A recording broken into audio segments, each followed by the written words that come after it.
there as you came in.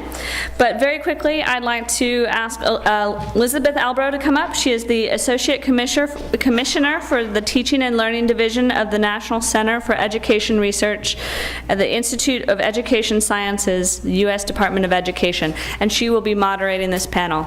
Thank you.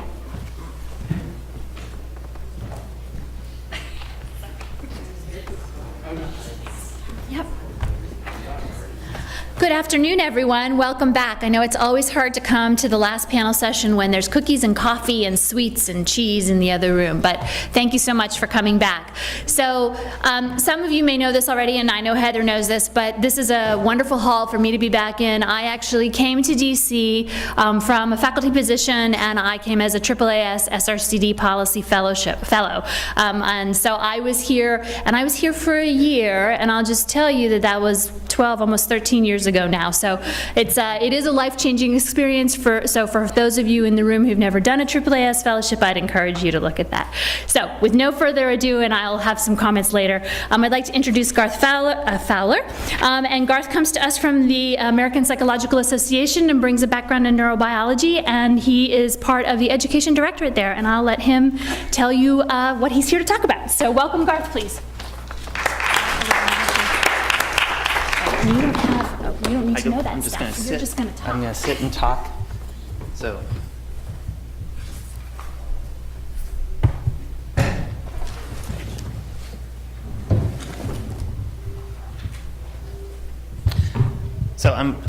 Is this on? Can you hear me? Okay, perfect. So I guess I'm a little old school. I don't have slides. I'm just going to kind of talk about some concepts today. But I just wanted to say that we were learning that there's a lot of commonality amongst the panelists here today. I used to work here at AAAS for a couple of years. And I also went to the same college as some of the panelists. So there's a lot in common here, which I think is kind of fun. So.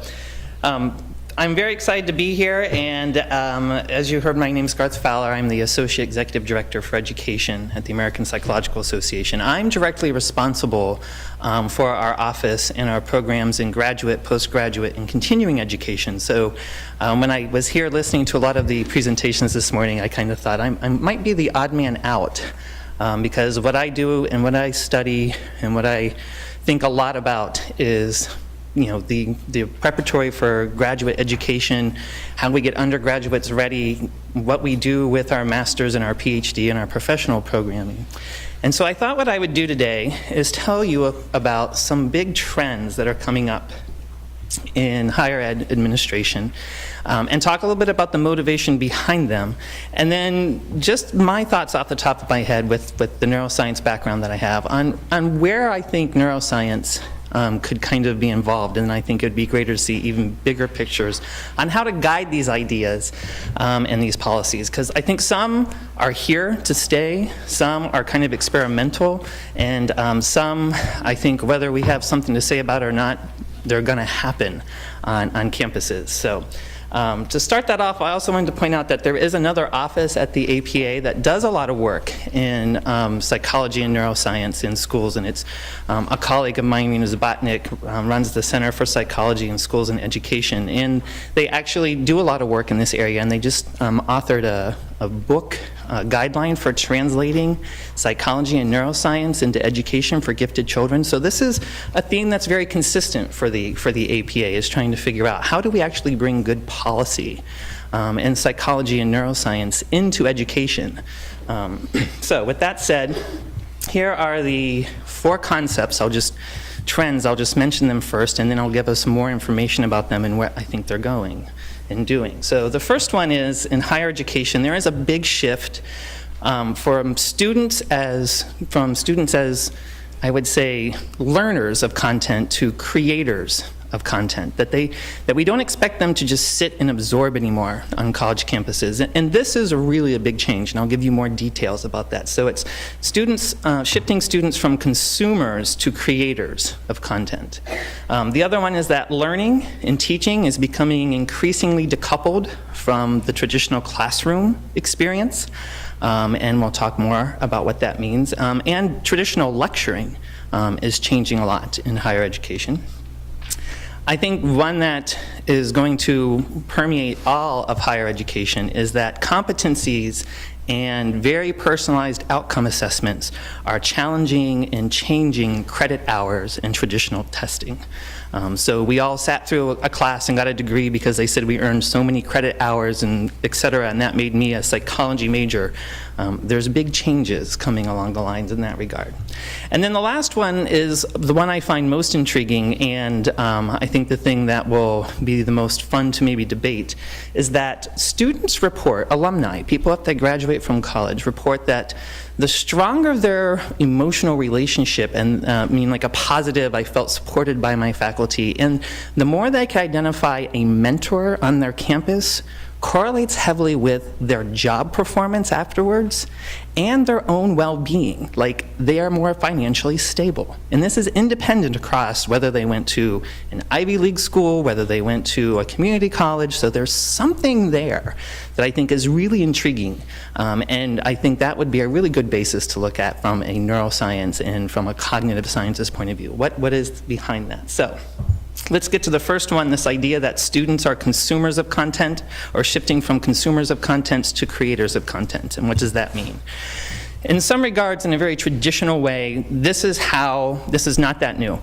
Think about anyone who has a PhD or a master's degree in something. You were a creator of content, and that was how you became an expert, right? So that's not really that new of an idea, but it was, we put you in an environment and said, you will become a highly scientific, reasonable, or excuse me, not reasonable, you might not be reasonable, a reasoning person by doing this study on your own, and every once in a while you check in and I'll nod and say you're doing well, or I'll come back and say, no, that didn't work very well, you should go try again, right? So that was a creator of content. You published something, and that was your demonstration of, I have learned, I've developed my reasoning skills, I've developed my communication skills by writing this.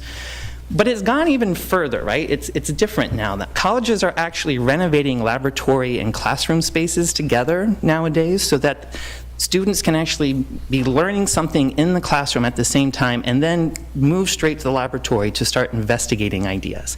And when I was a faculty member at Northwestern, and one of the things that I had to do when I was there was help guide the rewriting of our pre-med biology curriculum, so that it was almost reversed. We wanted to sit down and tell students, okay, the kidney must do X, and explain to them what the kidney must do to keep the body alive, and then say, now why don't we go to the lab and you guys start trying to figure out how would a kidney do that? What are all the possible ways for a kidney to actually accomplish X? Whereas all the lectures I had written before that time was, let's start with the kidney, it does this, it's shaped like that, and then I told them, and once it did all this, that's how you regulated fluid in the body. So it was almost a switching of the lesson plan, but the idea here was that then the students went and created a way to figure out, well, how could that have worked? What was the learning behind that?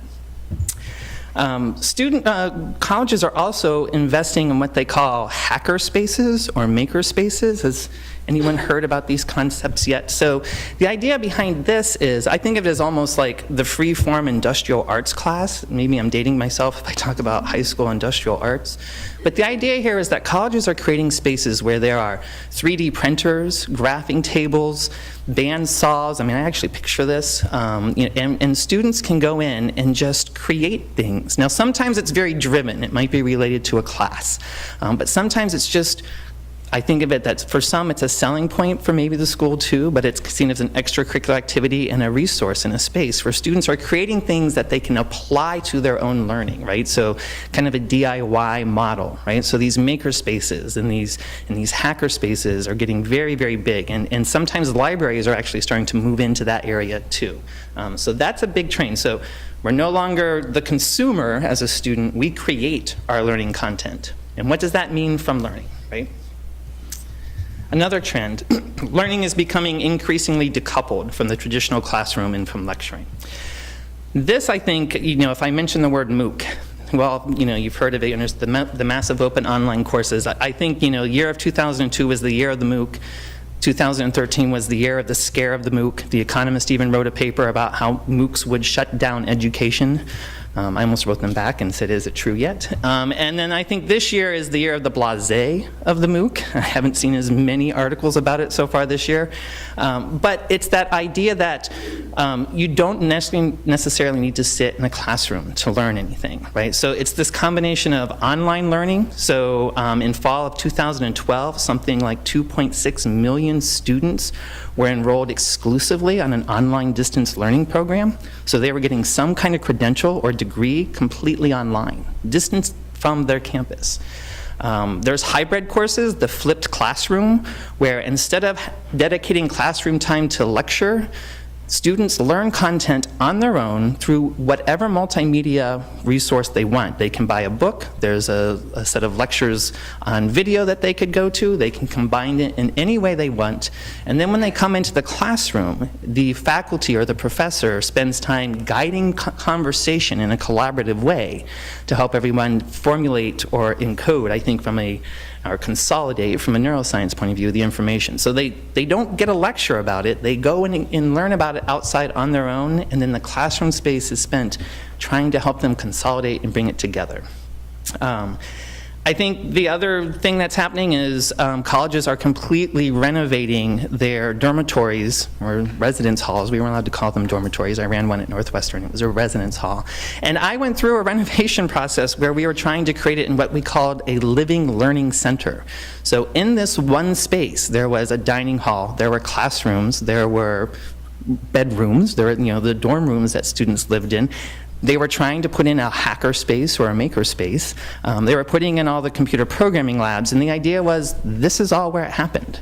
And I was going to go teach one of my classes in my residence hall. Instead of my students coming to me, I would go to them and teach to them in their environment, right? The next trend that I wanted to point out, let's see. The competencies and outcome assessments are really challenging credit hours, and I think this is a really big one.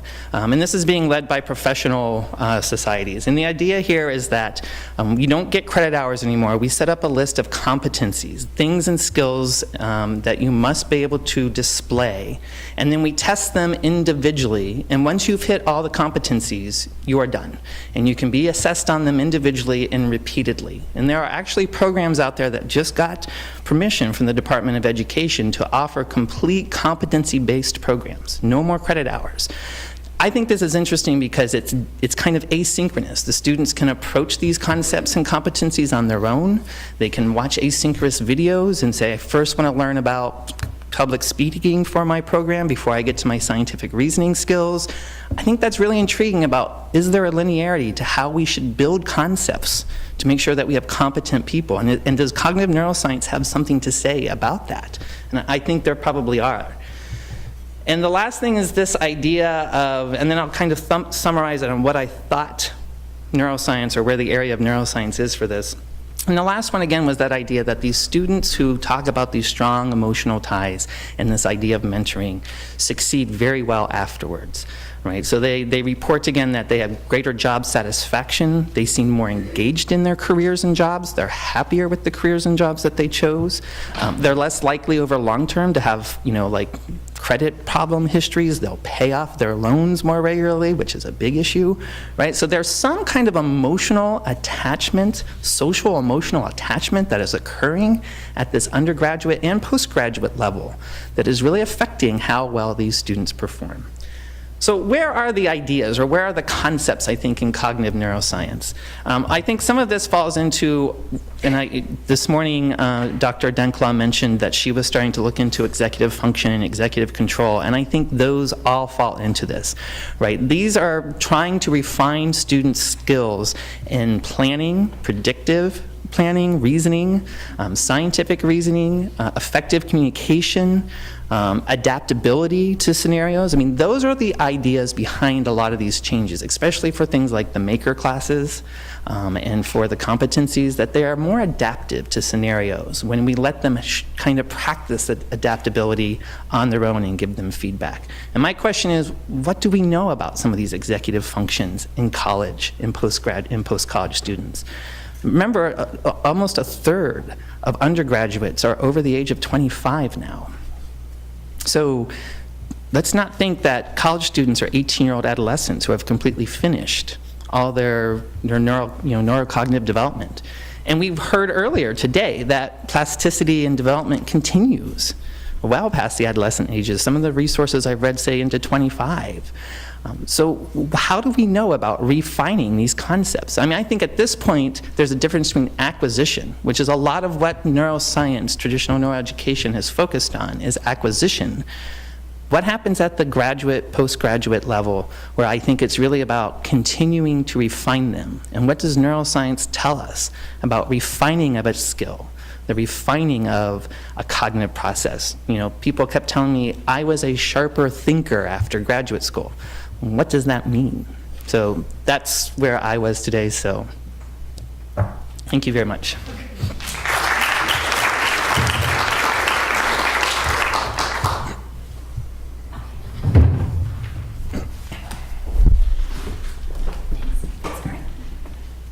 All right. So now we have the privilege of having someone who is not actually on your program join us. So Susan Magnuson was supposed to join us but was unable to do so. And so we have corralled Lori Cutting, who is standing here to my right. Laurie comes to us from Vanderbilt University, was at the Kennedy Krieger Institute for quite a few years, and was a AAAS fellow in my class, so that's why I was able to convince her to talk, right? So she's going to share with us some thoughts about educational neuroscience. So please join me in welcoming her. Thank you very much. It is neat to be back here. Just like Liz was saying, we were both AAAS fellows, so this brings back fond memories of a wonderful year. And it's also particularly exciting to talk about this because Vanderbilt University, where I'm from, has been really focused on trying to figure out how to build educational neuroscience, and in particular how to build educational neuroscience graduate programs. I was not able to put together a whole brand new talk in a half an hour. So what I'm going to talk to you about today is actually something that I'm going to present to you some slides and some thoughts that I've had presented a couple of times in a couple of different contexts at Vanderbilt University. So with that, I will move forward. So in terms of thinking about fundamental aspects of educational neuroscience, at the very basic level, obviously it combines neuroscience and education. It takes research on brain development, and it applies it, hopefully, to understand better how to educate children. And then conversely, we talked a lot about this morning, or I heard a lot of reference to it. I actually wasn't here this morning, but I think Guinevere talked about this, was that it takes educational research, it's bidirectional, and that informs how environment may shape brain development. One thing that I don't think anybody's talked about thus far is how much of a team effort this takes. It's clear that it takes a collaboration, obviously, between the educational establishment and neuroscientists. But even amongst the neuroscientists, it takes a pretty significant team effort to make this work happen. So just something that I wanted to note. Also, thinking about all the different techniques, there's really sort of a broad range of things that end up being compiled into a neuroscience study that relates to education.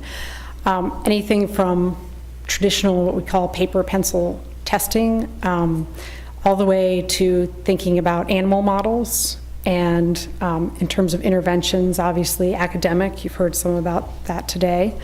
But even pharmacological interventions are things that people are thinking about and talking about. So we're thinking about how to combine these two things, obviously the what's going on in the classroom and brain neuroimaging type of findings.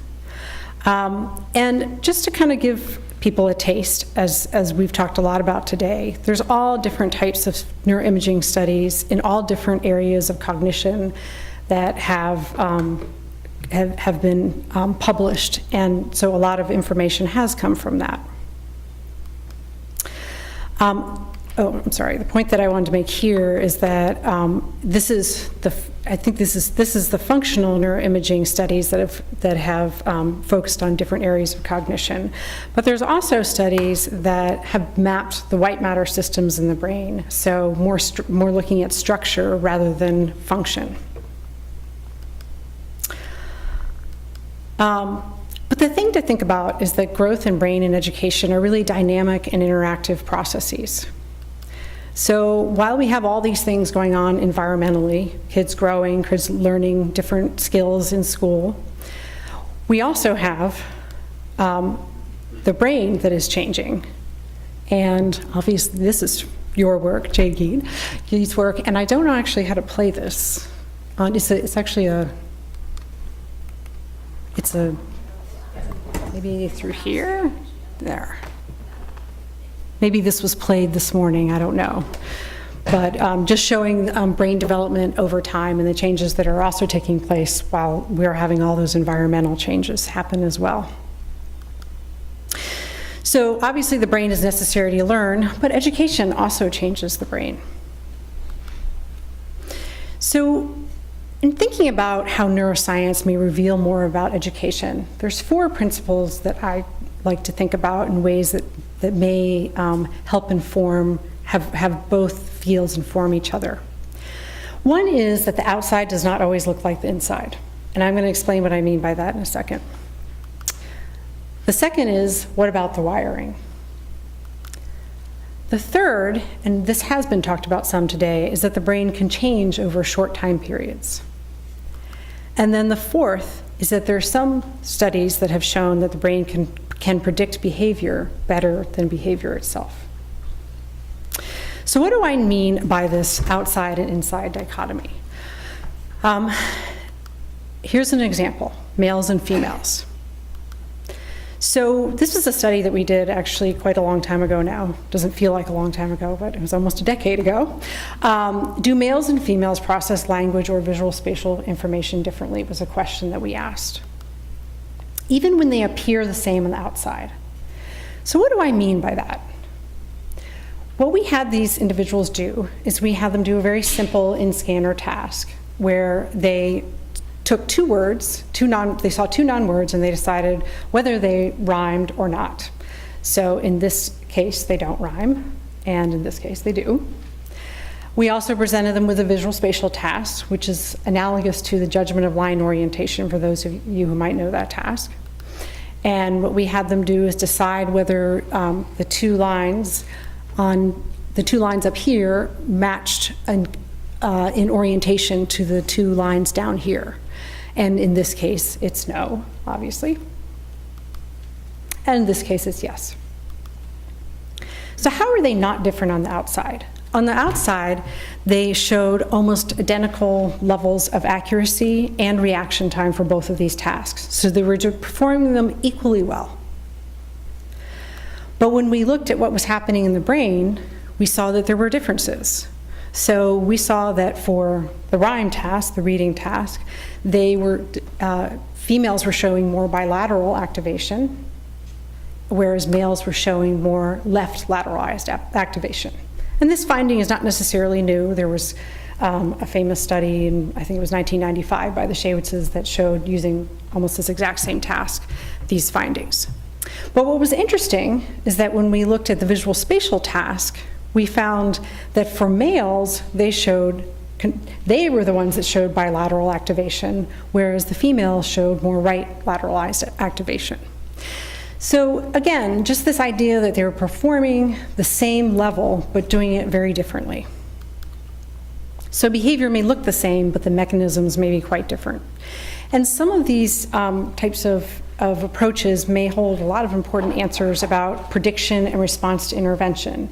And indeed, we have seen increasingly that studies do show, neuroimaging studies do show, that prediction and response to intervention is helpful. Neuroimaging profiles are helpful towards understanding responsiveness to intervention. Okay, so another example. Oh, whoops, sorry. I'm sure all of you have seen that, but anyway, just to reiterate that men and women are not always the same. Okay, so what about the wiring? This is getting into a different type of neuroimaging called diffusion tensor imaging, and some studies that we've done with that type of approach. And this approach to neuroimaging is focusing on understanding architecture in the brain. So looking at different patterns of connectivity of white matter. And we've looked at dyslexics in terms of the number of connections that they have from this. I think you heard this morning from Brett Miller that there was this particular area that was really important for reading. And so what we did in this study is we examined the connection patterns from this particular area to other cortical regions in the brain. And so what we found was that those who are typically developing readers showed a lot more connections from that critical left occipital temporal region to other reading-related and language regions, whereas those who had dyslexia showed more connections to the back of the brain in areas that included primary visual cortex. So just to suggest that maybe some of those types of approaches may be helpful in terms of understanding why some children struggle with learning. So plasticity, what do we know about changes in short time periods? Plasticity related to learning to read, a major goal in education obviously is learning how to read. Some individuals struggle with learning to read. And the question is, are brain patterns modified if we implement techniques that help children learn how to read? Guinevere, I'm assuming I missed your presentation this morning because my plane was late, but I'm assuming you probably presented some of your pre-post findings, right? So this is a study from a very long time ago, but one of the first studies that actually looked at this pattern of changes in the brain pre and post intervention. So I won't go through it since you've already heard much more recent work from Guinevere, but this is some work by Jack Fletcher's group in Texas. So then there are also some recent suggestions that we can predict behavior from brain better than behavior itself. So this is a study that I also think was talked about earlier this morning, where Fumiko Huft, a colleague of mine out in UCSF, looked at predicting reading gain, reading growth over a year's time period, and she found that the combination of behavioral measures and neuroimaging measures were better predictive of that growth than just behavioral measures alone. And then this is some of our own very preliminary work showing that though this is a very short-term intervention that we've implemented in our lab, where individuals have 15 hours of reading intervention. And they certainly don't get cured from their reading struggles, but they do grow a lot, surprisingly, in this 15 hours. It wasn't actually, we weren't necessarily actually expecting the level of growth that we saw. And we saw statistically significant differences just in this very short amount of time, even on standardized measures. And what was interesting is when you divided those individuals who grew or didn't grow in reading, what you found was that this left occipital temporal region was predictive of those who responded to reading intervention, whereas the patterns in red are indicative of those who did not respond as well to intervention. So where are we in educational neuroscience? The things we know is we know that the brain reveals things that we cannot observe from the outside. We know that the brain can be modified over very short time periods, and we know it can be used to predict future performance. Some areas of exploration, interdisciplinary training. There's several new educational neuroscience PhD programs. Vanderbilt has one. I know Gallaudet now has one. And so I think this is becoming more and more of an area of focus that people want to be able to train the next generation of scientists to be able to do this type of work. There's also a lot of interest in the context of education, combining genetics and neuroscience. And then another area of exploration that people have been diving into is understanding the math and reading overlaps and distinctions. So a particularly important area, considering those two are really primary areas in academics. Understanding how they intersect and where they don't intersect is important. And so where are we going and where might we be able to go? Obviously, this field is very much still in its youth, but the possibilities are pretty significant, I think. One of the things that I think would be most incredibly helpful in terms of the use of neuroscience in relation to education is if we could use neuroscience methodologies to define the boundaries of developmental disorders. So what do I mean by that? What I mean by that is that when you look at so many of the disorders that children have, attention hyperactivity disorder, learning disabilities, they're all in a continuum, and it's very hard to figure out where the cut points should be. And this is unlike other disorders, such as high cholesterol or blood pressure, where you have some posterior probabilities that you can go back and you can sort of get an idea of like where's the cut point that really matters. I think that's a lot harder to do in education because it's a lot harder to figure out what is the ultimate endpoint that we should be targeting. So if we were able to figure out that level of refinement, which is still a long ways off, but still I think that would be a major contribution in terms of neuroscience to the field of education and child development. Because obviously with better diagnosis, you have better treatment. And then finally, of course, the ultimate goal would be, can we personalize education the way we want to personalize medicine?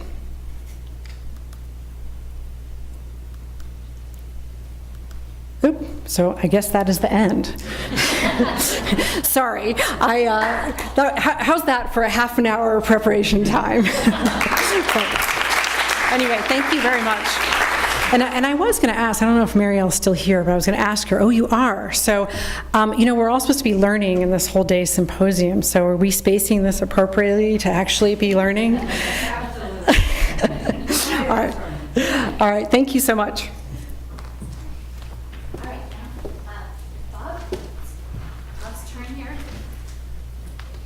So we, for those of you who were here this morning, we got to hear a question from Bob Slavin, and now it is my pleasure to introduce him as a speaker. Bob comes to us from the Center for Research and Reform in Education at Johns Hopkins, and I do know how to do this, but I can't do this at the same time, apparently. Sorry. It's too big. How do I make it get smaller? So actually, yeah, it's hard to see on the screen here. Sorry, this is a cognitive function that I need. Okay, there we go. Turns it is. But anyway, so Bob comes to us from education, and I know that he's going to help us think through about the future of neuroscience in the context of education, and he brings lots of experience working in schools through Johns Hopkins and through a program called Success for All that some of you all might have heard of. So, hey, thanks. Bob.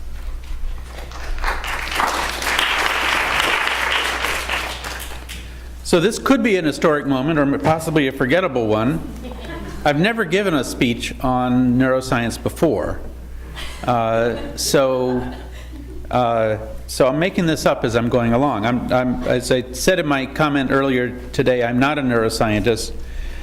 What I am is a researcher who's applying principles of education and psychology to reform in education at considerable scale. So Liz was saying that we have a program called Success for All that works in about 1,000 elementary and middle schools all over the US and about another 130 in the UK. And so if you think of that in terms of, you know, one enormously widely distributed school district, then we would be, I think, the third largest school district in America. And so if you think of me as being a superintendent of such a district, having to deal with, looking at, however, unlike ordinary superintendents, looking constantly at the field to find what are effective tools, what are effective ways to try to make sure that kids are going to be successful in school. And so one aspect of that, I suppose, is that with colleagues, I do a lot of reviewing of research in all different areas of education on what works, in math and reading and science and so on, and write an educational psychology textbook that just came out in its 11th edition. So I've been doing this since the mid-'80s, and in every single one of those editions, I've had a section on latest developments in neuroscience, in the brain, because the brain is relevant to educational psychology. Didn't used to be, but I always had a section on it. So it means that every 3 years, I get a chance to review this research, and I was always interested in it, but always asking myself, is it ready? Is it something to pay attention to yet?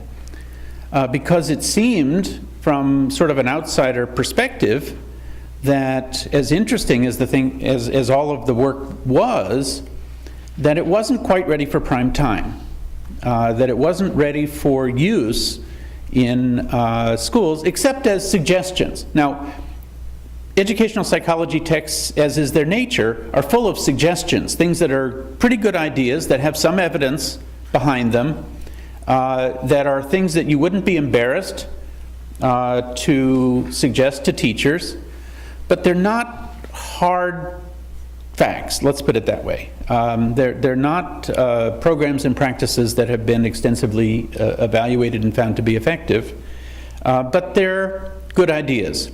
And I think in things that come from laboratory research, that come from correlational studies, that come from action research, that come from any number of sources, go into the category of, could very well be true.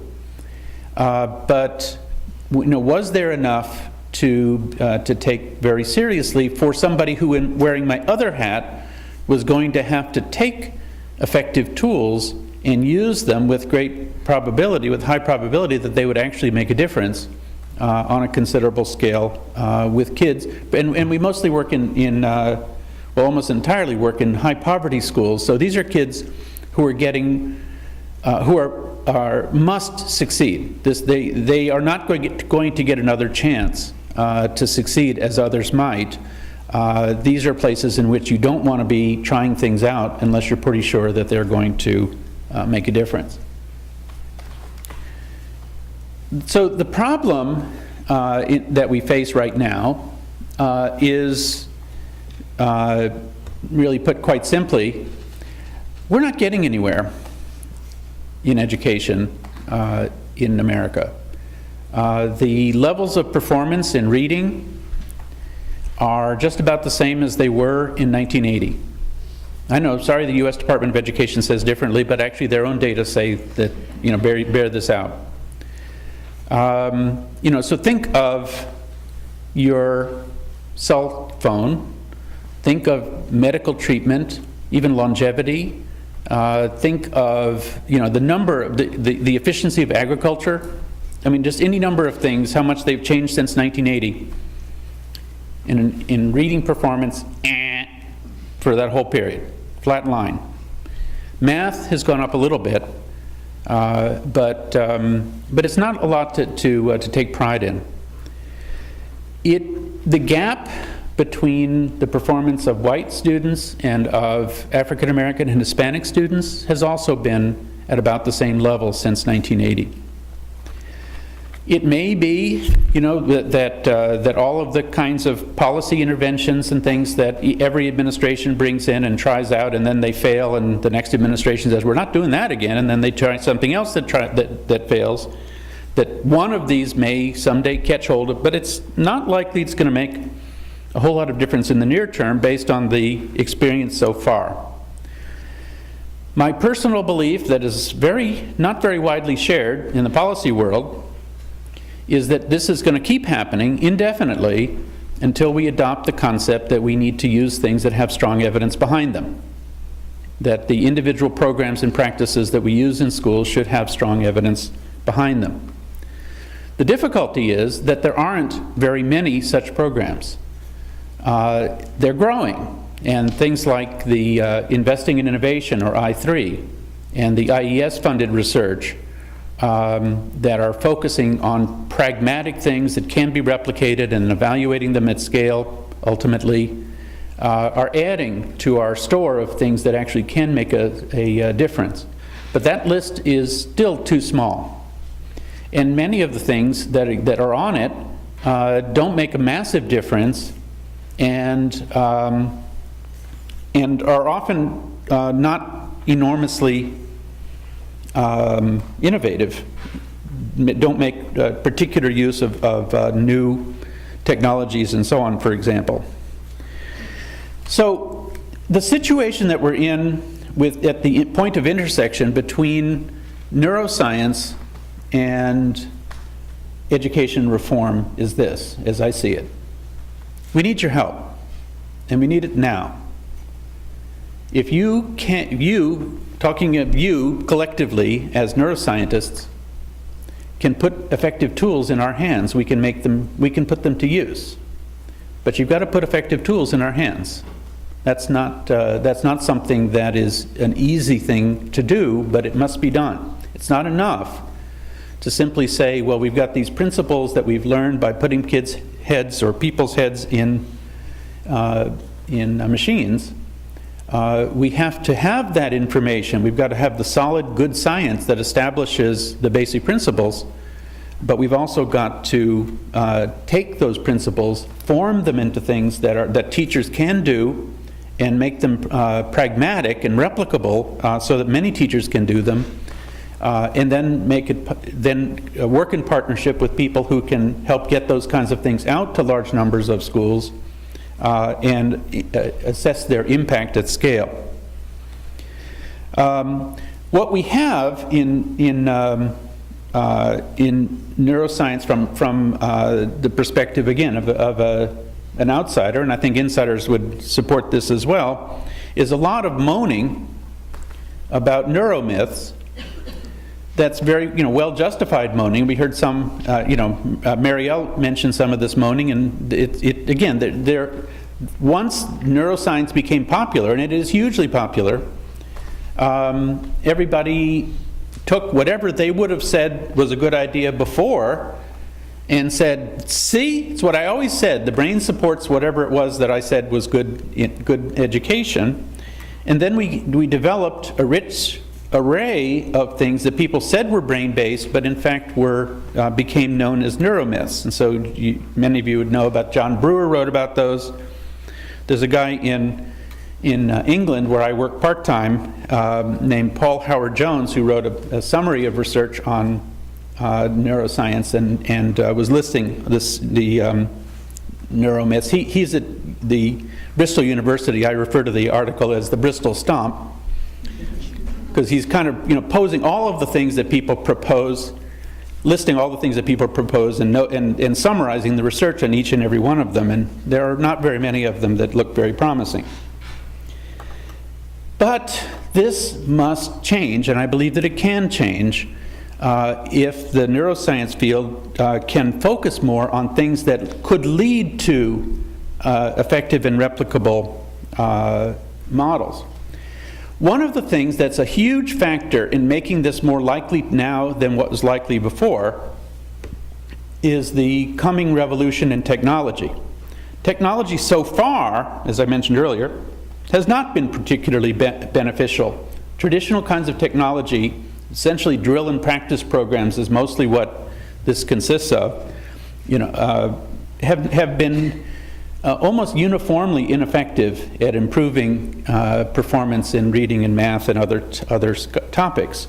But things are moving very rapidly to a situation in which technology will become a standard, meaning that every kid will have access to technology pretty much all the time in school, and that the technology will more and more be capable of doing more interesting things, such as simulating science experiments or math exercises, or enabling exploration, not just looking things up on the internet, but exploration, more simulating what the process that a scientist or a historian might go through to find out about a topic. Enabling immediate feedback on all kinds of activities so that kids can find out whether they're right or wrong and adjust to what's happening, And so that even during activities, without even having kids take a test, technology can keep track of where kids are and what kinds of things they're succeeding on and what kinds of things they're not succeeding on. All of this in no way makes, in a passive way, in no way ensures that neuroscience has a greater potential impact for school, but these provide entry points to places where findings from neuroscience could make a larger and larger difference. If we see it that way, if we choose to accept the challenge to use these opportunities to create things that are not merely a little bit better than what we've had before, but that are truly disruptive solutions, that create much greater gains, that create much better performance in all different kinds of fields than we're able to produce today. So the current state of the art, I think, I've mentioned before, we've had lots of calls for education informed by neuroscience.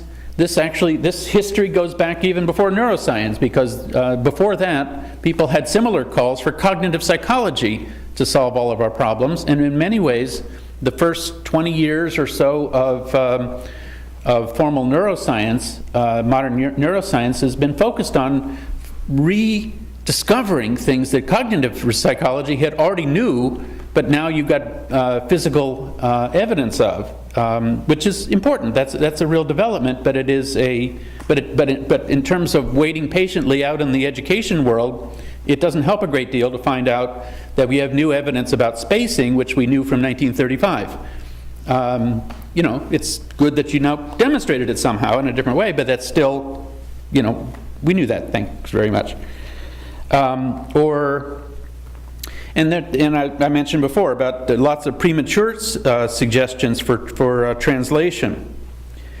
But current proposals about how to apply the findings from neuroscience to education still are drawing from tiny little lab studies under very, very highly controlled conditions, correlational studies, and other things that, again, they're good science, they're not to be ignored, but they're not quite ready for prime time. What we need to have is situations in which we can rigorously evaluate things that are drawn from, that use implications from neuroscience into education. Let me just give you a quick buzz by some of the ones that I think have particular promise. One of these, which is something that I have some proposals out for having to do with kindergarten mathematics, relates to embodied cognition. Embodied cognition means teaching, in this case math, in such a way as to have kids do things with their bodies that help them to understand and retain the mathematical ideas. Part of this derives from research that shows that when adults do mathematical, mental math on fMRI, the part of the brain they use is very closely related to the part that also operates their fingers. So how many digits in the answer is a pretty good question. But also other things, there have been studies of things like kids hopping on number lines, feeling the shapes of, and identifying shapes with their eyes closed, and things of that kind that seem to be able to help kids to get a sense of mathematics, to make the mathematics intuitive to them in a way that would be difficult in a more abstract, or even using counting blocks or manipulatives that they've used in the past. In a way, the arts integration that Marielle Hardiman was talking about may be another way. When arts are used specifically as part of the curriculum to enhance what's going on, it may have a similar kind of an impact. Another has to do with linking of symbolic and non-symbolic representations of quantity. For example, teaching estimation where kids have to make estimates and they're shown something very quickly, or having to show on a blank timeline, blank number line, to estimate where different numbers would be. Or there's a computer program called Math in Motion, where you have to tilt a iPad, and a fraction comes up, and so if the fraction says 3/4, you tilt the thing, and a ball falls and has to hit the number line at some point near where 3/4 should be. The idea here is that you're not merely doing estimation, you're doing it with your whole body again. You're doing it, getting a sense, a feeling, that could stick in a way that ordinary teaching might not. There are a number of things that have to do with emotions. Marielle Hardiman was talking about this as well, dealing with brain inhibitions for learning that have to do with, for example, math anxiety, something that's very common among lots of kids. You've heard a lot about the phonics, which, phonics itself is kind of a brain-based intervention, and the evidence is very strong and getting stronger about what happens as kids become more and more automatic in terms of their ability with phonics. Okay, I'm almost done. And there's a whole bunch of other stuff, but I think you get the basic idea. There are many different areas that are worth exploration in this way. I would just encourage that all of them be investigated, but in such a way that ends up with something that's pragmatic, that's practical, that's replicable for actual real teachers in the field. Thank you very much.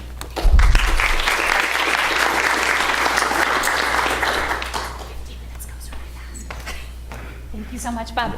And now I would like to invite Lane Kalbfleisch, I want to say your name right, and I know I'm not going to do it, who comes to us from George Mason University and is going to talk with us, I bet.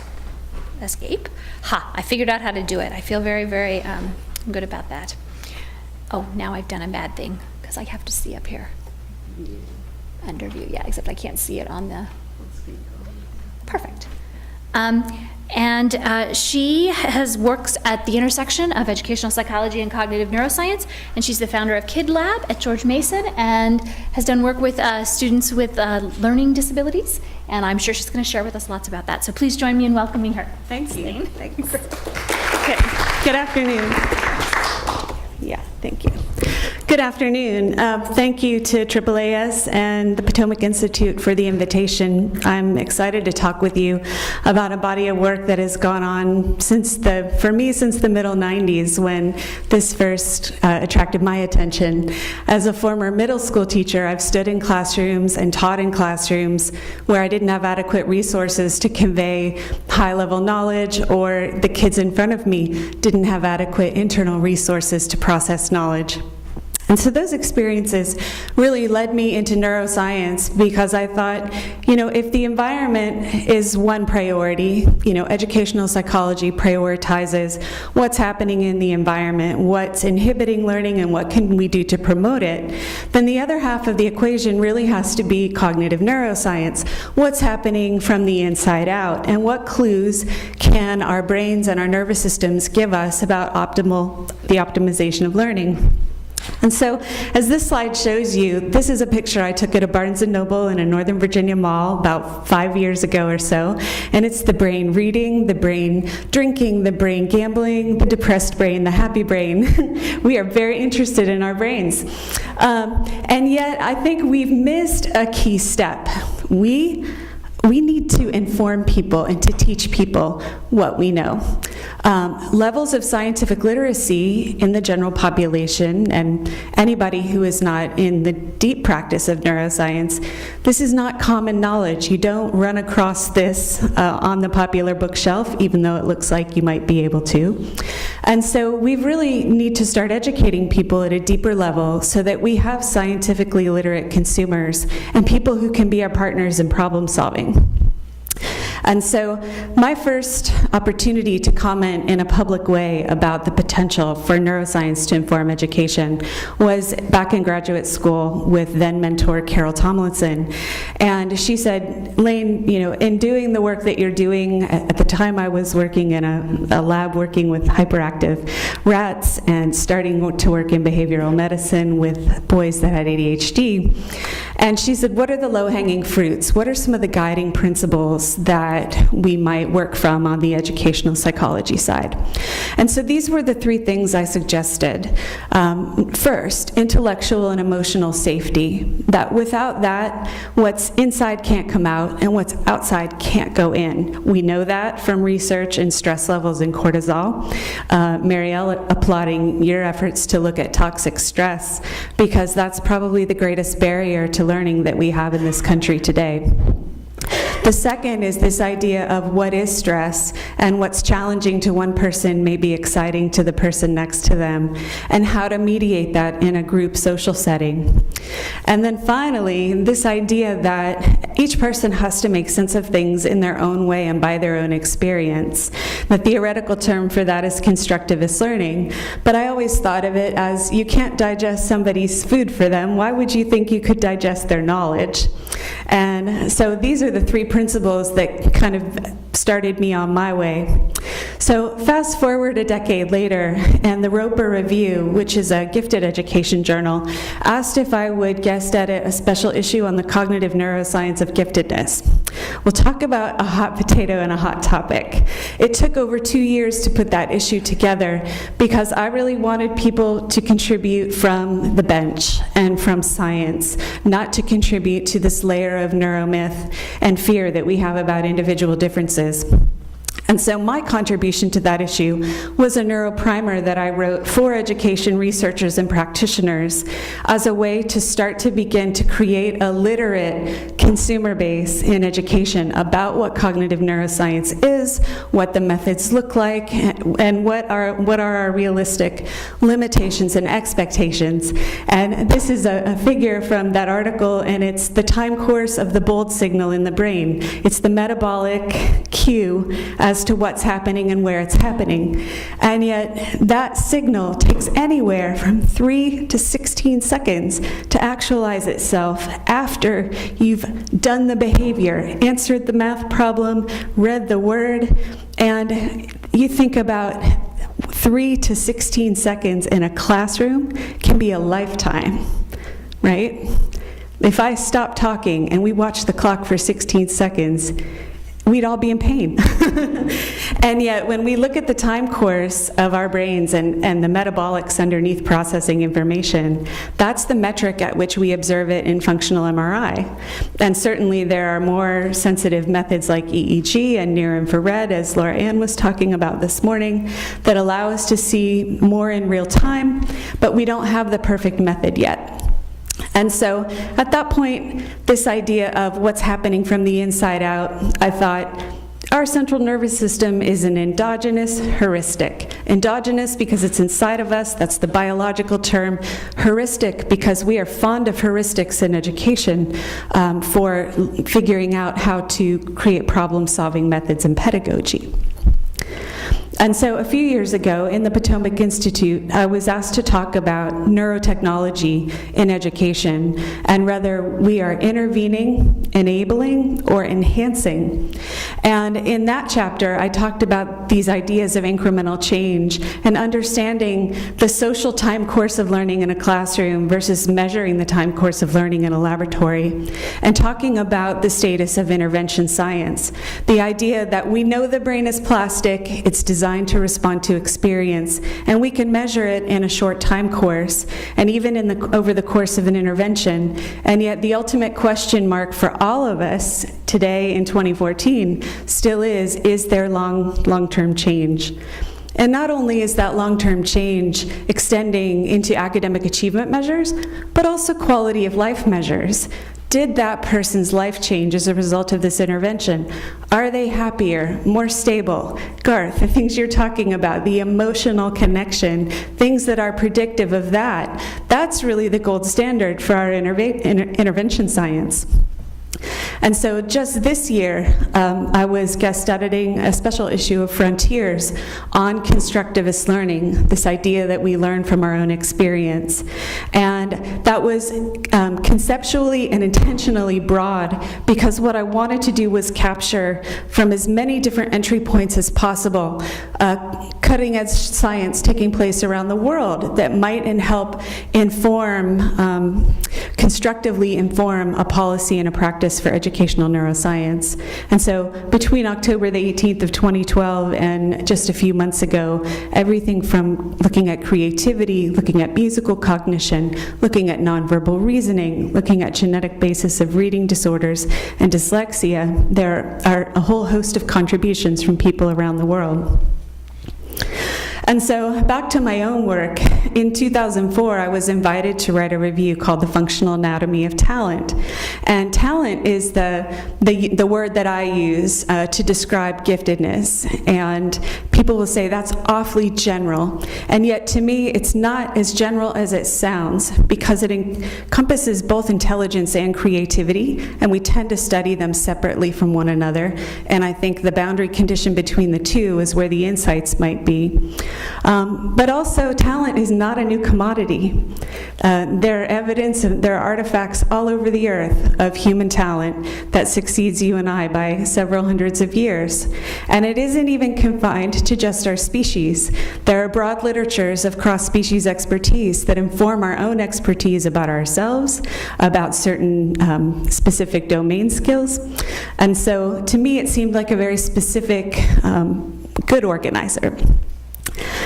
And so, to move forward into talking a little bit more for a moment about scientific literacy, this is the example that I like to use with audiences about that notion of time and how different time is between the lab and the social environment of school or everyday learning.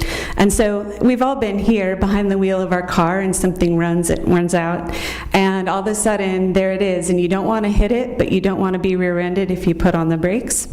And in a quarter of a second, over here in this schematic of the brain, motor movement in under 200 milliseconds, that's 20% of a second. Your brain has run all of these calculations in just that tiny fraction of a moment to help you decide what you're going to do. And yet, a cognitive neuroscientist would look at that same incident and think, I wonder in what part of the visual cortex that was localized. Is it in the what pathway, the where pathway? Where is the visual motion being represented? And so vision, something that seems to be very straightforward, is actually highly complex in our cortex. And so looking at that same example, and even just a tiny fraction of a second of time, our education and neuroscience look at that much differently. And so I'm not going to spend a lot of time on neuromyth. We've talked about that a lot today, but I would like to mention the OECD CERI publication, Understanding the Brain, the Birth of a Learning Science, because the OECD in Paris, France, back in the early 2000s, did prioritize educational neuroscience. They thought it was important to bring together teachers, educators, and neuroscientists from around the world to talk about what knowledge was appropriate for the time. What do we know that isn't going to overstate or overgeneralize? And that led to its first publication. This one came out in 2007, and I was fortunate to be a part of about 100 people that participated in this edition of the volume. But these are the neuromyths you've been seeing all day. The left brain, right brain, you only use 10% of your brain. And one that actually really got me is the left brain, right brain neuromyth. And the Roper Review last year said, would you guest edit a special issue on visual spatial talent? It's a skill that has high interest in STEM fields. And what do we know? What could we say about this? And so in that issue, which included thinking about it from an individual differences point of view, I had the honor and pleasure of working with Temple Grandin for a short time. And, you know, we think why is visual spatial talent so important? Number one, I think it's important because school is a highly linguistic exercise. Lots happens in time courses of reading and writing. And as my talk title suggests, we have to think carefully about the difference between the science of schooling and the science of learning. Because if you take our education system today at face value, it might be a request of policy to say to neuroscientists, so could you optimize children to be successful within our current framework? Could you do that? Well, we could set our minds to that. We get harder and harder on processes of memory and practice, things that we actually know a good deal about. But the other side of that coin is, no, I think we're really focused and more interested in the science of learning. What cues can we take from our brains in its natural state to help educate better and create that quality of life? And so visual spatial talent, high capacities to visualize, think of your architect, your landscape artists, your photographers, your artists. Right now, the current focus in the policy world is STEM fields and success in those fields, and that those fields and success there are very tied to our national prosperity. And so visual spatial talent, in the way that we were looking at it, involves 3 skills. It's not just one, it's 3, and there are more, but these are the main ones: mental rotation, pattern recognition, and spatial navigation. And so in that article, my graduate student Charlie Gilmartin and I took on the left brain, right brain neuromyth. What is it? And we all know we're not supposed to believe it, but think back to your mother saying, why do I have to do this? And you say, well, because I told you to do it. And so I feel like sometimes we're saying to people, don't believe those neuromyths, they're not true, but we have to be able to give compelling justification and interesting justification and stories for what's behind the mythologies and how we got there in the first place. And so if you parse the myth, we know that language is localized in the left hemisphere, especially in males, that certain brain lesion studies have been able to localize function on the right or the left, and that you do see functional asymmetries. However, it's important to remember that asymmetry does not equal dominance in the brain. Our hemispheres work together, and the system's focus of the brain, we know that even when you see something on the surface of the left cortex, that it's probably wired to something deeper on the right. And so we have to get better at educating people as to not only don't believe this, but here's why you shouldn't. And so back to these different skills. Mental rotation, the ability to recognize an object if it's moved to different orientations or angles. This is what associated brain activity looks like in mental rotation. And so I'm not going to run down the list of brain areas, but if you look parenthetically, notice you don't see all right hemisphere. There are right and left hemispheres that contribute to mental rotation. In pattern recognition, the ability in forming internal mental representations of visual patterns, and in using those representations to solve spatial problems. That involves heavily this occipital cortex in the back. Think back to that 20% of a second calculation, don't hit the squirrel. These are the pathways that are involved. They involve both hemispheres. Finally, spatial navigation, an animal's ability to find its way in the world, but also our ability to find our way in the world, using our own self-frames of reference and things, using cues from the world around us. So in all 3 of these skill sets, which make up the capacity to be visual and spatial, evidence shows that we should be looking on both sides of the brain, not just on the left or the right. Okay. So then there's something that we call the gift of hemispheric cooperation, because when we looked at fMRI studies tied to ability, tied to talent, tied to expertise. And this was in adolescents, this was in adults, this was in visual reasoning tasks, this was in mathematical reasoning tasks.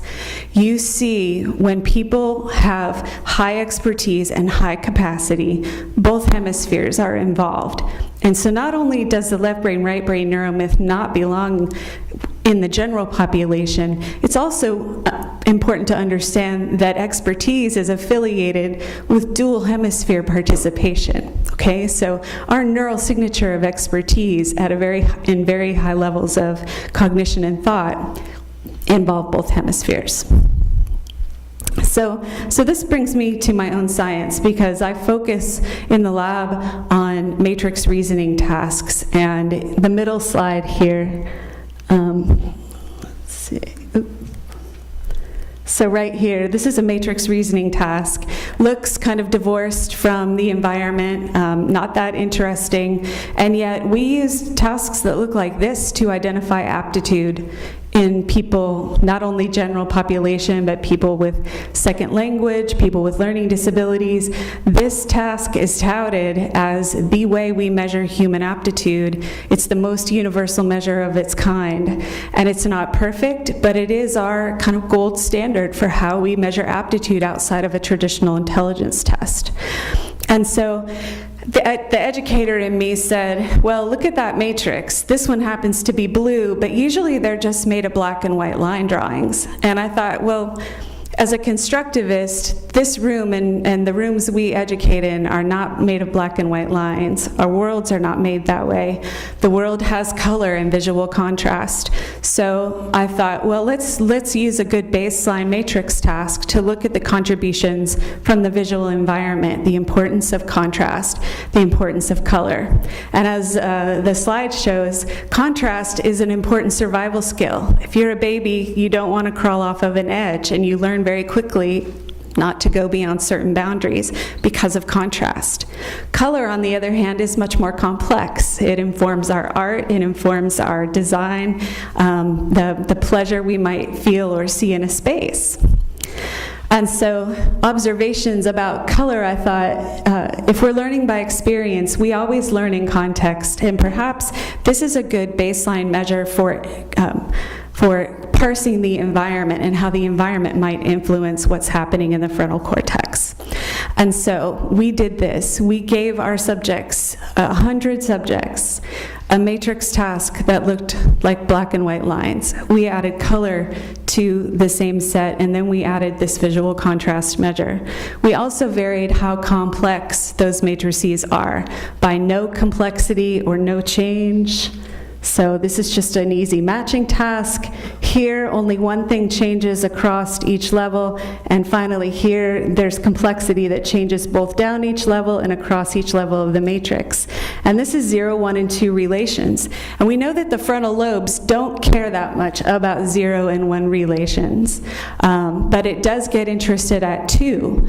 And what we found for color was that color, when you start getting complex, color actually improves accuracy and performance in a way that the black and white lines and the contrast do not. So color, the take-home message is that it boosts salience, it boosts organization for what you're seeing, and allows complexity to collapse and puts your frontal lobes in a position to optimally reason. Now, the contrast results showed that the visual cortex was firing with the working memory aspects, the lateral frontal cortex. So contrast was adding load, but color was actually creating a collapse of that complexity and activating the frontal poles. So color engages a reasoning heuristic, while contrast engages a sensory heuristic. So this just came out in Frontiers in October. One last slide. The American Educational Research Association, the Brain Neuroscience and Education Special Interest Group, we've been working very assertively over the last 3 years to help bring these communities together from across the world. So I encourage you to Google AERA BNE SIG, see what we've been up to, and thank you for your consideration today.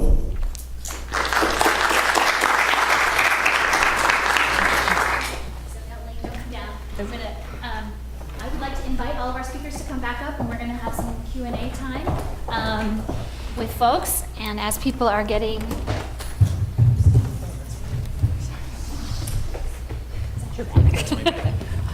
So while they're coming up, can we give everyone a round of applause while we're waiting here?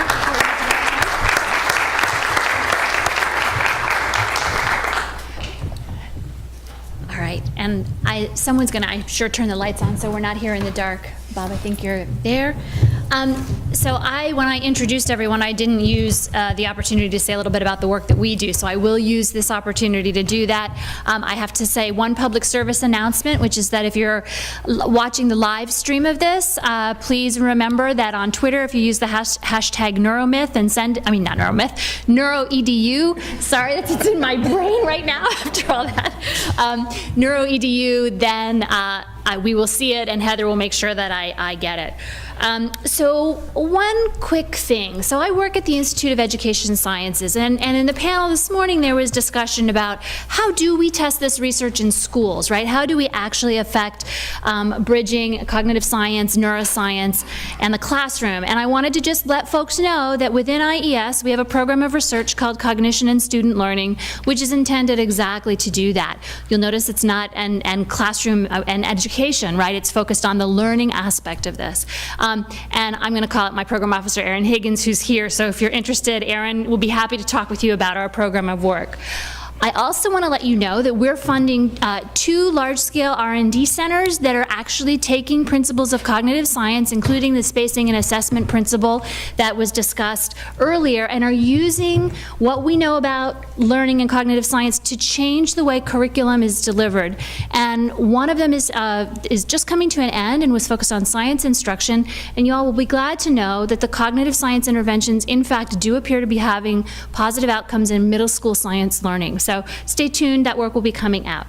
All right, so enough about me and enough about the work we fund. I think my job here is to ask questions of the panel. So I'm going to model my behavior on Jay, and I'm going to ask one question of each of the panelists, and then I'm going to open it up for folks, and Heather's going to keep us on time, because I'm not so good at that. So first, Garth, thank you so much for your presentation. As the parent of a son who just came home from his first year at college, I really liked thinking about sort of post-secondary work and where are we. But I was really curious by your initial comment, which was that kids, when they move from high school into college, go from being sort of, I'm going to put the word passive in front of what you said, passive learners, to creators of content. And I wondered if you could perhaps elaborate on this and think about whether, in fact, it should be limited to undergraduates, right? Is there something that you think developmentally that makes that change real? I mean, I might argue with you in terms of that it happens earlier on, but I would love to hear your thoughts about that. Well, I think the first thing to say is that's kind of a new trend, right? So when I went to college, I sat in a classroom and someone lectured at me, and then I was sent to the lab to go try and employ those ideas. And so this is something that this idea of going from, except again, like I said, in graduate training and education, which I think is really interesting, that we do it in one form, like that's how we did undergraduate. And then once you got to graduate school or master's program, you were the creator of the content. So it's something I think that's evolving. I do think it's a good idea. I found it interesting because of some of the things that Lane had said about the constructivist principles and ideas behind learning, that you learn by doing. And the proponents of these ideas put forth exactly that students learn better if they actually go out and engage in these things. And if I tell them, please be thoughtful about it. If I just told you, please be thoughtful about your experiment, it's very different than if you did it 9 times in a row and it finally worked on the 10th time. There was probably a lot of thought, hopefully, every time you redid it, right? So there's this idea then about that repetition. And to me, again, I think of it as a higher, the executive function type ideas that are happening. Should it just be happening at the higher education level, saying, like in college and graduate studies? Probably not. I would think that there's some application at the undergraduate or at the K through 12.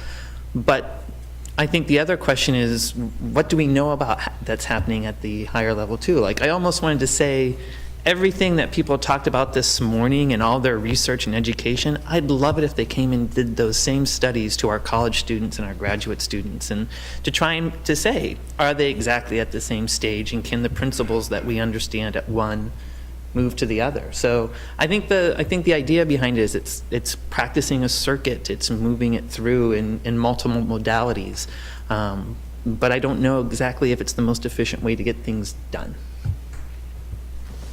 Anyone else want to respond to that question, or shall I just keep going down? Silence. Look, they don't want to say anything. I didn't wait long enough, right? I was a classroom teacher. I should know to do my wait time. I want to thank Lori again so much for coming in and preparing a talk very quickly and then sharing it with us. I thought it was a very informative talk. My question that I had for you, Lori, sorry, I got to read my scribbles here, is you were talking about the fact that sometimes we can make predictions from the brain better than behavior, which I think is actually one of the really interesting findings from neuroscience, and something that as a behavioral cognitive person, right, I often argue with my colleagues who are neuroscientists and say, how is neuroscience going to add to what we do in the classroom? So my question for you has to do with the practical components of that. So how do you actually use the predictions that you get from the brain, or how do you get them in the context of school? Go. So I think maybe what you're getting at is this idea of, okay, so is everybody going to have a scan, and Would be one. is that going to tell us lots of things? So I guess the way I think about it is that something, so having neuroscience predict beyond behavior. So I want to actually clarify that. It's not better than, it's beyond behavior, so it adds additional predictability. So from my perspective, how that would be most useful would be to be able to turn around and then refine behavioral batteries so that it becomes an iterative process. Who knows, maybe one day predicting, weaknesses in reading and math or whatever may involve doing scanning, but at this point in time, that's where I would see it as useful and productive and possible. So. All right. You guys are all such good listeners. Okay, Bob, for you. So you sit at a different place vis-a-vis neuroscience research. And I wondered if you might elaborate a little bit on this thought. So we're talking about reshaping the future of education, building from neuroscience. Help us think through who the people are who need to be at the table. Laura, you talked about the teaming piece as well. But so we've talked a lot about neuroscience and cognitive scientists, sort of on the researcher end, and we've talked about teachers and policymakers is this very encompassing category. But going directly from research to teachers is actually not a straightforward process. So I wondered if you could help us think, who are the other players in this conversation, or who should be part of this conversation? Well, the middle part, I think you're talking about basic researchers at one end. Right. And then the middle part would be applied researchers, people who are working with, directly with schools and creating things, putting together things that may be derived from basic research, but putting them into a practical form, piloting them in real schools, evaluating them in studies, ultimately cluster randomized trials. That whole middle section has to be there, and those are folks who value and understand the basic research in the first place. So the teachers, the policymakers have to be in the conversation, because they've got to be driving the whole process and saying, these are outcomes we care about, this is the society we want, this is the school system we want it to look like. They have a lot to add on that end, but in terms of how they get there, and the research process, that you need that you need the good basic research coming along to inform the middle level to make practical stuff. Okay, great. Thank you, Bob. All right. And Lane, I have a question up here. And this actually sort of follows, you guys all followed very nicely, actually. When I was thinking about the questions, it all came together for me. So one of the things that I noticed in terms of your presentations, Lane, is you gave us a nice history of the different ways in which you've been trying to share out what you've learned, right? Through these different, components. And the part of the reason, well, part of what I noticed is that many of these are not actually targeted at this sort of end group, right? The teachers and the policymakers. And I think part of this has to do with the fact that, and your discussion about right brain, left brain work made me really think of this, is that part of what you are trying to do is capture the nuances, right, of what we know about neuroscience. So I was in graduate school in the 80s, and I remember taking my class on cognitive neuroscience with a very, very well-known neuroscientist who I shall not name, but at the University of Chicago, and we spent a lot of time talking about right brain, left brain, and we talked about specialization, but we also talked about the need for coordination across the two hemispheres. But so I guess the challenge becomes, how do we convey those kinds of nuances to the end users, right, who in our conversation I think are teachers and policymakers? Because a lot of the work you showed is really meant for sophisticated readers in many ways, right, in terms of the content that you put out. So. Yep. So I think we have some massive unlearning to do. So, the work on forgetting, both at the cellular level with LTP and at the behavioral level as well. That's where the literacy piece comes in, that I think we have to start talking about how are we training teachers? And that question has been raised a few times today. How much do teachers need to know about neuroscience? And I think they need some significant coursework, at least in the functional biology and neuroanatomy, because once you start to learn that it's all the same brain, right?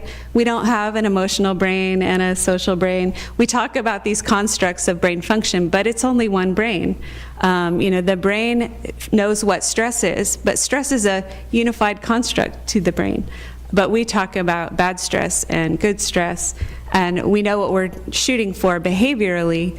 But in order to collapse some of that complexity that you're referencing, there's a huge education ahead of us of how do we share what we know as specialists, but translate it across the board. And that's where policy, I think, is very ripe to influence not only public education, but teacher education. Because I think there are some gaps in those processes, how they connect with each other. I've been working with elementary school teachers this semester who, taking my class is the last one before they graduate, and they say, I wish I would have had this first. How come I didn't get to have this first? So, we have control over this part of the equation. We can teach, we can educate.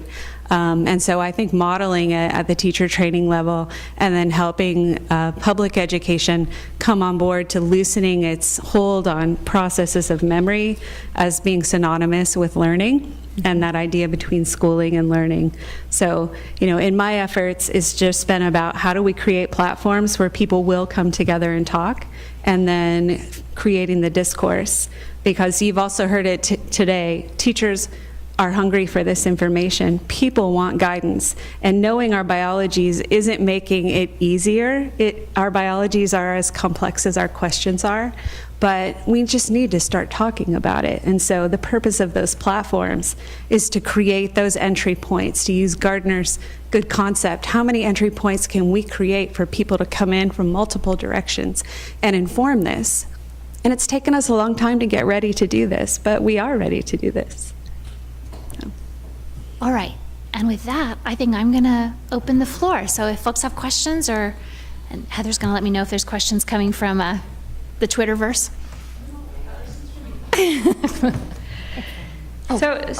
Wait, Heather, hang on just 1 second, because Lori has a comment on Lane. So I agree with everything that Lane said, and I just also wanted to point out that I think another benefit of giving that information to teachers is that it really imparts an ability for them to be good consumers of different curricula, and it also provides a foundation for gaining knowledge in the future so that they're able to really evaluate the new findings that come down the pike, say 20 or 15 years from now. Great. All right, everyone else good? All right, Heather, sorry. So in this panel, the idea of, and a little bit this morning, the idea of disruptive technologies has come up. And we actually had a great symposium here last summer, on disruptive technologies in education. And one thing that everyone tends to talk about is how is this changing how my child learns, how my child interacts with the world? And yet there's been very little said yet here about how what we're learning about how the brain learns and works now might be changing in the next cohort. Or do you think that that's possible, that these disruptive technologies will change things about how students develop and how they best learn? Lane and then Bobby, if you want to. A short thought that it took evolution a long time to instantiate and co-opt systems for reading to do what they do from more basic processes. So I don't think we're in danger of like rapid evolution from that point of view. But I know just in my work with kids that kids who are struggling with the processes of school, reading and writing, touchpad technology. I had a 9-year-old sit in front of me and say, I want an iPad because I want to go like this and I want to go like this. And, you know, for those of you who aren't in the room, just reaching and touching. And that's a sense that we talk about, you know, being involved from a motor point of view. Martha talked about it even at a clinical level, what motor learning, how that informs higher level learning in ways that we don't appreciate. And so that engages a sense that isn't a typical vernacular in school right now. The ability to grab knowledge and to touch knowledge is something that we all have with technology. So I think it's a positive in that way.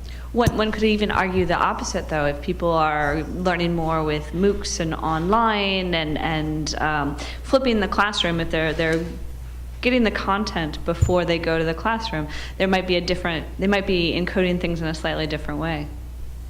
I was just curious, you know, about the research that's gone on in this. It is fairly new.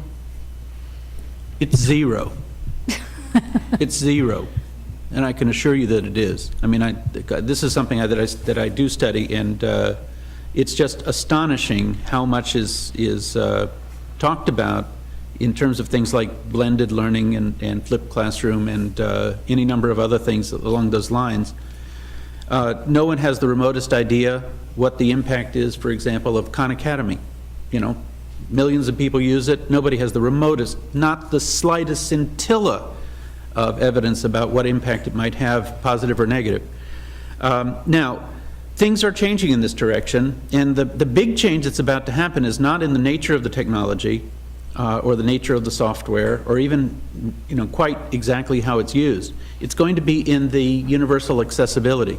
As soon as everybody has a computer on their desk and a computer at home, then it creates possibilities that are rather extraordinary. Whether those possibilities will be taken advantage of is a completely different question, and based on the history of technology, you can almost be certain that they will not. But it's possible. And because of the, you know, they will be there, and people will be trying to figure out ways to make use of them. It creates possibilities for different structures for, you know, proper use of blended technology if that is a good idea, or for things that we are, you know, that nobody has ever been able to do because there wasn't enough technology there. There just wasn't physically enough there to have it become a routine part of daily experience. Most technology has been down the hall 2 half hours a week. That's what technology really has been. When it becomes ubiquitous, then it creates other possibilities, but that doesn't solve a problem, it just creates potential for solutions. Yeah, good question. Did you want to say I was something? going to say, there has been some research showing that, you know, there was a lot of work on visual spatial manipulation in gamers, people who spend a lot of time playing computer games and stuff like that. So there was, you know, evidence showing that you could attribute to their time spent in front of these computers and monitors playing games that they had differences in their abilities for recognizing different visuals, you know, the rotation studies and things that Lane had mentioned. So That's correlational. It also made them male. That's, you know, that's true. So, you know, so I guess I think part of it is there is information that's informed to us about these things. I think the idea is trying to figure out exactly, like you said, we're only going to see more students learning online, and the question really becomes, how can we set up processes to make sure that it's most maximal and efficient if that's the only way they're going to get content, where they're sitting in their own house and, something crashes behind them and they draw their attention away. And, in the Khan Academy, the argument was they can watch it 90 times until they learn it. Well, is that efficient? Watching something 90 times, And will they do it? Is And the will real they question, do it? right? So those are the questions I think Yeah. that technology and cognitive neuroscience really can help push. I think you're right, giving us the right tools to be able to say, is this effective and maximal? And if we're going to do it, then what's the best way to do it? Hi, I'm just wondering your thoughts on to what extent what we're learning from neuroscience, particularly with relation to the effects of stress on learning and the best ways to use assessment to promote learning, to what extent what we're learning from neuroscience supports the direction education is taking towards standard-based learning, and to what extent the direction education is taking towards standard-based learning may present an obstacle to support for translating neuroscience to education. I don't know if that. You can go, Bob, and then I'll follow. Okay. I think all of that you just said has to happen, that each part of the system has to inform the other parts. To be genuinely moving forward rather than kind of doing after the fact explanations of what you hope to happen anyway. I mean, that's what a lot of the neuroscience has done in the last 20, 30 years, is tried to provide, in many cases, people have tried to use it to justify things that they already believed.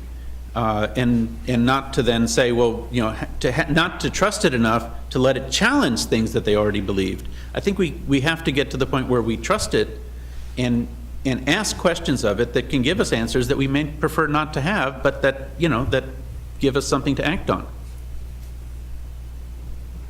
So I'm going to say something that's a little bit out there, and perhaps I shouldn't say this in my current professional role, but I'm going to say it anyway. So one of the things that we have not talked Go about... on vacation for the next 5 minutes. Okay, I'm on vacation for the next 5 minutes. No, I actually think it's fine. One of the things that we have not talked about in terms of this notion of how do we translate what we do in neuroscience into the classroom and into the context is the fact that when you take sort of the methodological rigor of the laboratory, it's really hard to replicate that rigor in a classroom setting because there's all kinds of stuff happening. There's things that vary along many dimensions that we need to take into consideration. But one of the things that happens with sort of standards-based learning is it actually sets a shared understanding of the content of knowledge that's going to be thought about at different time points.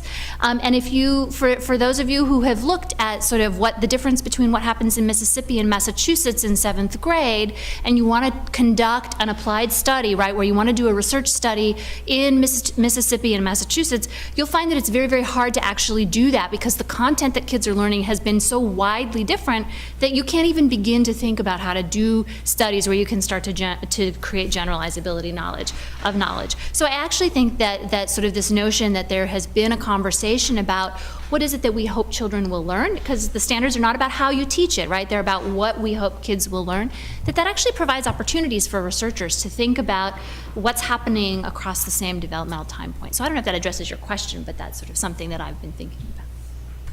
So, okay, now I can put my hat back on. Thanks.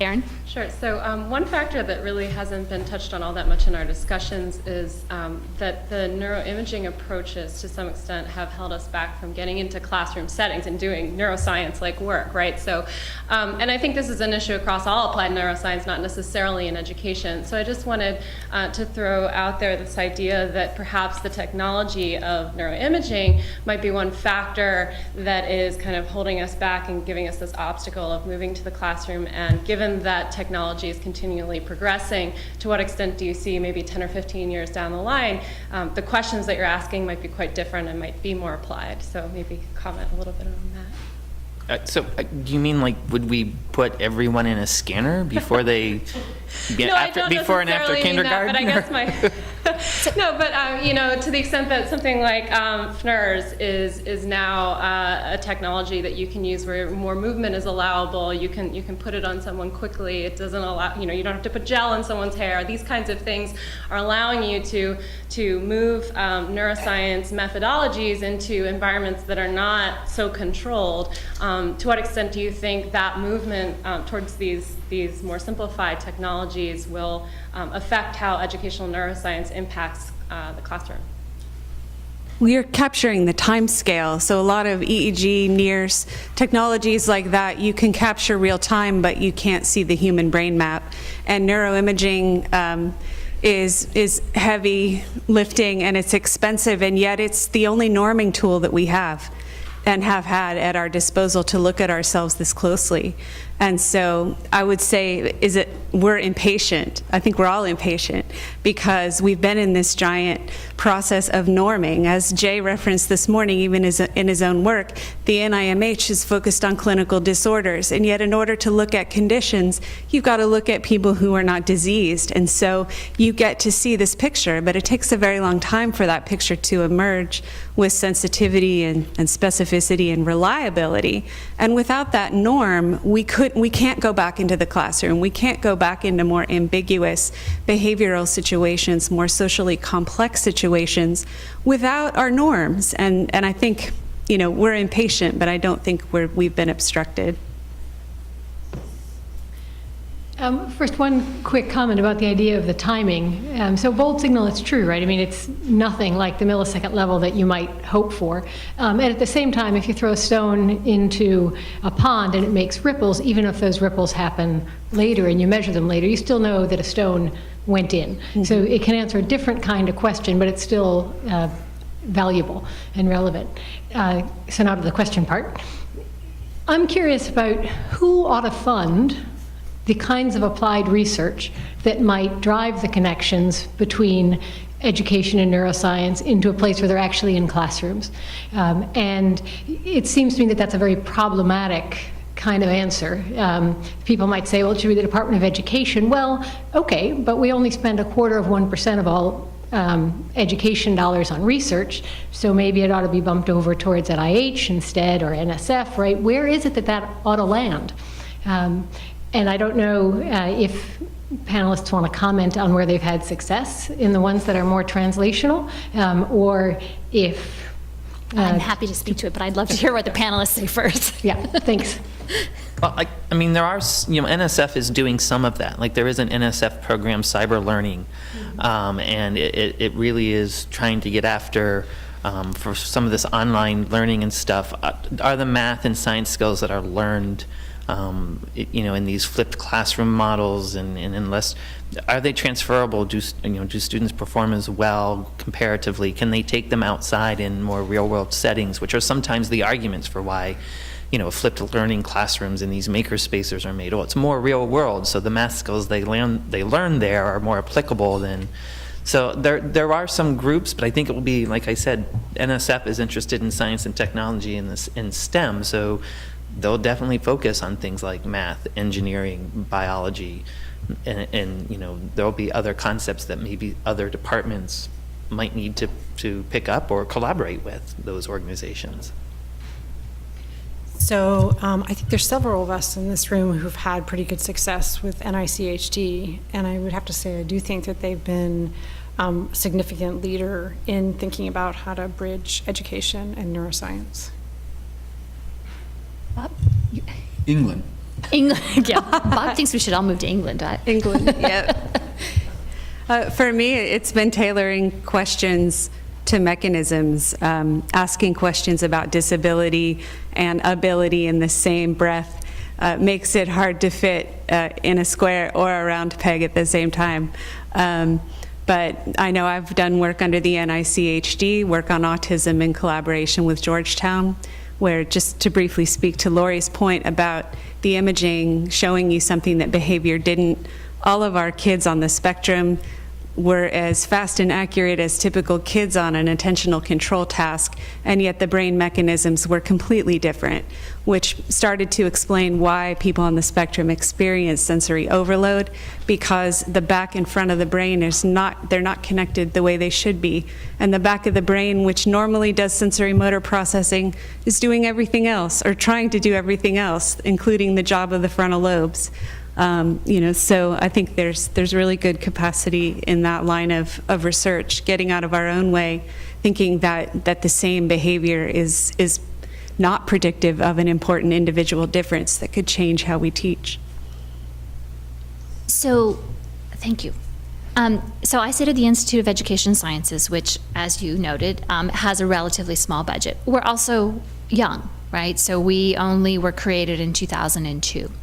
And I think one of the things that's been very fascinating for me to sit in the government and to think about how decisions are made about where sort of resources go is that there's this distribution of knowledge that's supposed to be generated across the different agencies, right? So NIH has a very strong mission. They're driven to do very much fundamental and basic research, and so they do some applied work, but there is, and it's not a hard line, there's a soft line, right, in terms of where application happens, and this was why I asked that question of Bob earlier, because there's sort of application at an individual classroom level or a small group level, and then there's application that happens in multiple classrooms across multiple districts, and then there's scale-up research, which Bob Slavin has done a lot of, which is happening in multiple states and multiple school districts.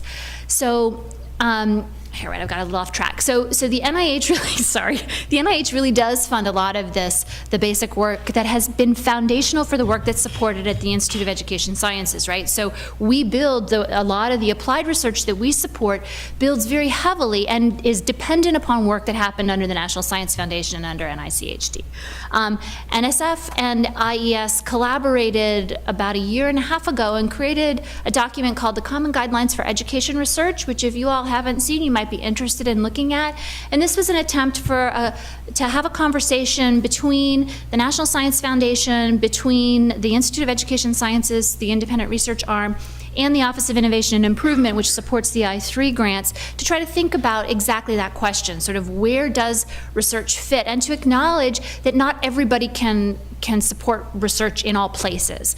So one other thing, and then I know we've got sort of two other questions here, is that the Office of Management and Budget has also been encouraging federal agencies to incorporate the generation of evidence and research into program dollars, right? So the vast majority of the federal budget goes to delivering programs in education, right? So the Department of Ed, what we do is we send money to support Title I schools or Title III schools. And OMB said, if we're going to do that, then what we want to do is make sure that we're generating research evidence as part of that process. So the Investing in Innovation program is the first attempt that the department has done to try to make education research happen in the context of scale-up development and validation work. So I don't know if that answered your question, but it's a very interesting question that I clearly think a lot about. Heather, did you? Okay. Hi, my name is Don Hantula. I'm a program director at National Science Foundation, Decision Risk and Management Sciences. And I want to add, there's some other ways to think about funding the work that people have talked about here. The first of which is that NSF does have a division of education and human resources. That'd be one place to look, but that'd be the obvious place. I think there's actually probably better funding in the non-obvious places. And that is with our programs in perception, action, and cognition, cognitive neuroscience, decision risk and management sciences. Now, NSF funds basic research. So a proposal to do an application in a classroom probably wouldn't go very far. However, we have two criteria we use to evaluate proposals: intellectual merit and broader impact. And the broader impact is something that is not something some of you all know about this. You just can't blow that off anymore. But it has to be something that's very real, and that is something that is viewed by NSF management being incredibly more important. So I could envision somebody doing some very basic neuroscience work, but showing as part of their broader impact how they're going to use this to inform STEM teaching in a middle school, or how they're going to use this to help redesign a program for bright undergraduates. So you just, I see you nodding, you kind of get the idea there. But that'd be another way to take a look at it, especially if you have an education researcher partnering with a more basic scientist, and you have the best of both worlds going on there. So that's another thing to think about. And if anybody has any specific questions about that, I'm around afterwards. Just feel free to talk to me.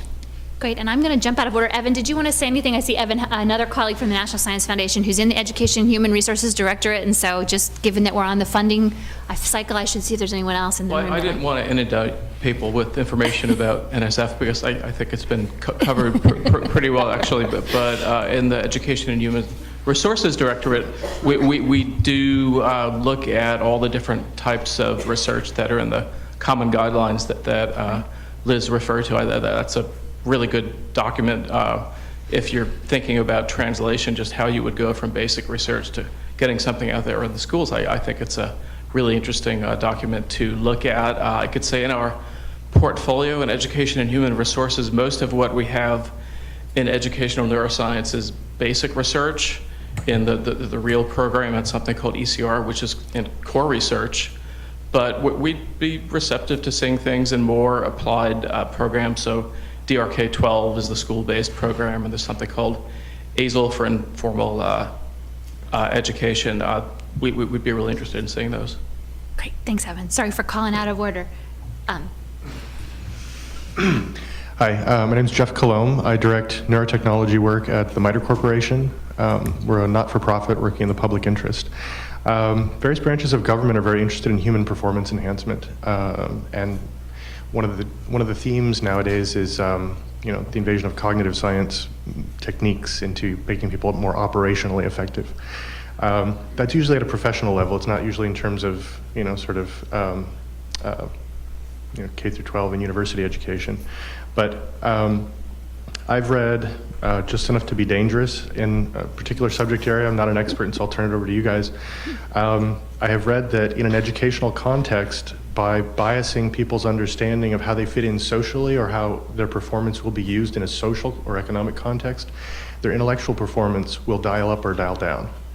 I've heard this called the Pygmalion effect, and I hope I'm not stepping on like a term of art landmine there that's like controversial. So if I did, then answer the general question, please, not that narrow one. But so by constructing our sense of how we fit in with other people and what incentives and disincentives we expect them to sort of respond to our performance with, how does our performance get better or worse? It's for you guys, not for me. I think we're never going to take social out of learning, and I think those expectations are have more concrete effects than we realize they do. My lab's been doing some work, it's not out yet, looking at social groups and decision making and how fast and accurate people are in networks versus hierarchies. And we're starting to understand more about the self-monitoring, or the role that self-monitoring systems play in learning, and how consistent your own view of yourself as a learner and how much that fits the environment around you. And when there are distances, it impacts your ability to perform quickly and accurately. When they're more congruent, you're capable of being spot on. So I think that that's a very key question and a future layer of the science in education. As someone who works a lot with professional development, I mean, we have licensed, I also work with the training of licensed professional psychologists and continuing education and forensic psychologists. Those are some of the questions that we're really trying to even drill home down in training programs. I mean, there's this whole new revolution on developing competencies, and one of the competencies we're talking about for our professional psychology group is cultural competency and group competency and working amongst one another. And we're telling programs, they should teach them that.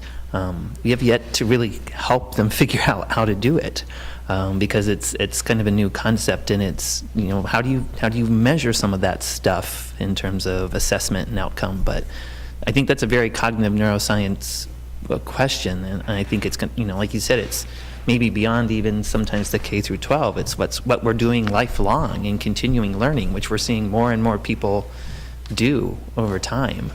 That people are staying engaged in learning for multiple reasons. There's badges and merits now for promotions and stuff like that, and that's learning. That's that's different than what we're talking about, but that's necessary learning for these people.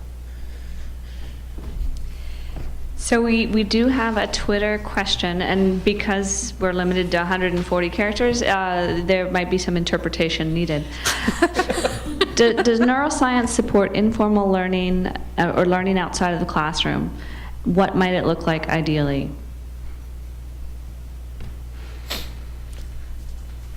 All right, so what does neuroscience have to tell us about museum learning? That's my question. When you take kids to the museums or field trips, there's an informal learning setting.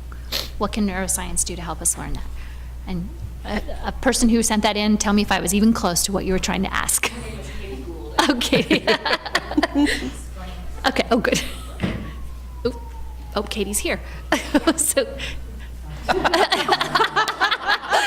better. What a social experiment that is. Katie Gould, I work at the PBS NewsHour. So one thing that we're trying to look at is how does our audience learn from what we're covering, how we're presenting it to them. Somebody mentioned the ISIL grant for informal learning, we're looking at that. So what can we use from what we know about education and neuroscience to maybe deliver those messages to a much larger audience, also above elementary and secondary and even higher education? Can I ask a point of clarification? So are you asking what do we already know, or what could we do? A little bit of both, because I'd like to go back to the NewsHour and say, look, there's some research that shows if we present this in a certain way, or we provide different interactives to go with it, and then if you could have a magic wand and be able to reach out to people all across the country to help them learn about neuroscience, what would that look like? So I don't know if this actually answers your question, and I'm sure some other people on the panel have other thoughts. But what does come to my mind is that there's some really nice neuroimaging studies out there that do look at different ways of learning information, so different ways of learning the same information. And so, such approaches could be potentially helpful for answering some of the questions I think you're asking. I'm not sure I totally understood your question, but I don't know. Does that get at anything you were asking? Sure. All right. In a global way. I don't know. You probably have something to add. I think your producers already know the key things. Involve the emotions. What do they say? If it bleeds, it leads. Involve people's, families and their sense of their. It's about it personalize it. It's about their lives, not about the lives of the producers or of the PBS. But they know that. But those are things that are supported by neuroscience, as I understand it, as well. But that's the science coming along after long wisdom has already understood that. So Katie, part of the way you might want to think about for your question is what's the outcome that you want? So for example, if what you want is for people to pay attention, right, and to sort of to not turn the channel, then what Bob is talking about is absolutely right? You want to actually engage, do the engagement part. You want to, grab emotion so people will continue to listen.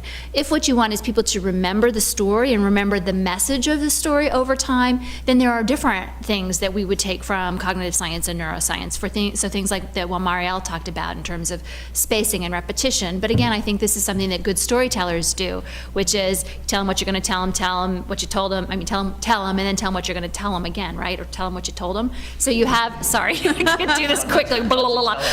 But right, you have repetition and spacing, right? And so those are actually principles that undergird all of that. So I think it's actually more part of what happens here is thinking about what is it that we do or that we've learned through, say, communication through the news media, that we actually have supportive evidence to help us do it. And then what are things that you all are currently doing that is actually impeding your ability to get your message across? So that would be my 2 cents in terms of that. All right, how much time do we have, Heather? She kept... 2 minutes, so any closing comments? Or questions? Or comments, yes. Does anyone want to say one thing? Sorry, that was a cue that I missed. Yes. From what you said earlier, I was just thinking about the fact that you were mentioning executive function and the importance of that in college age kids, and be thinking about that. I think there's also certainly a big role in terms of thinking about it in younger kids, and there's some nice evidence coming out that definitely plays a role in learning. And one of the things that ties back to something you said a little bit ago was this idea of standards and having common standards, and the positives and negatives from that. One of the things, tying back to executive function, is that when you think about Common Core standards, I think one of the really good things about Common Core standards, I know it's controversial, but one of the things that I do think is good is the fact that expository and narrative text is emphasized. And the reason why I say that is that expository text actually draws upon executive function much more than narrative text. So just sort of a comment that kind of dovetails across both of your earlier comments.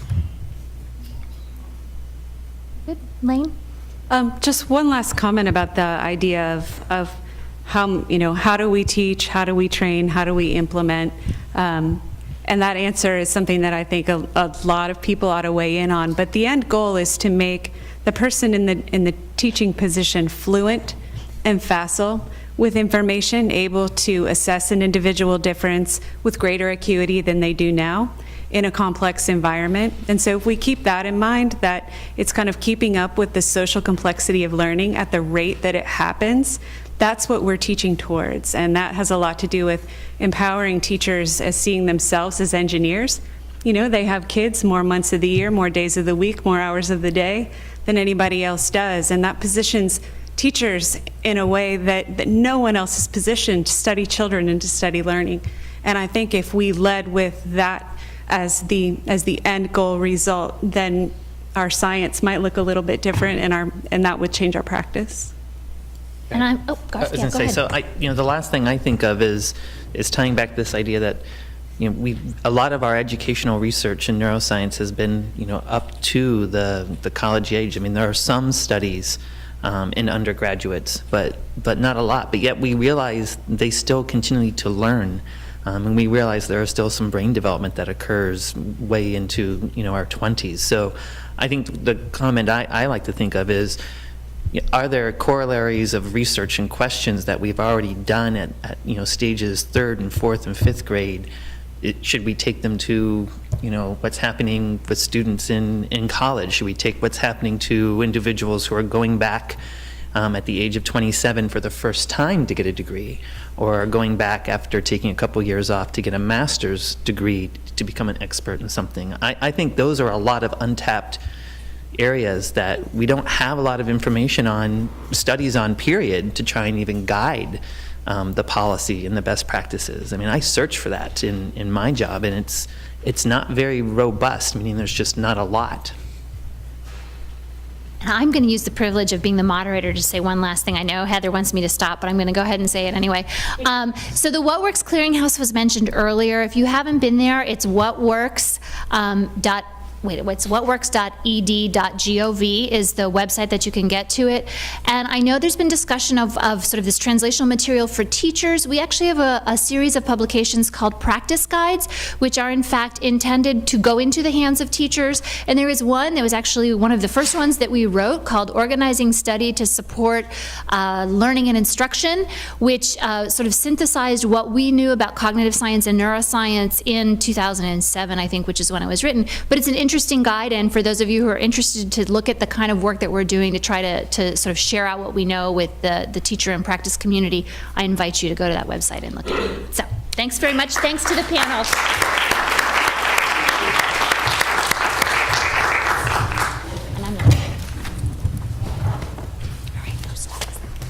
All right, thank you very much to the panel, to Liz, and to Lori for stepping in at the last minute.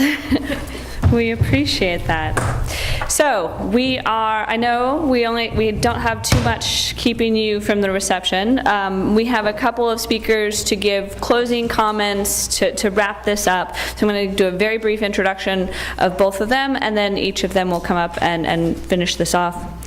So first of all, Dr. Jennifer Buss. She's a research fellow at the Potomac Institute for Policy Studies and director of the Center for Neurotechnology Studies. She's one of the co-organizers of this event and the Neuroscience Symposium series.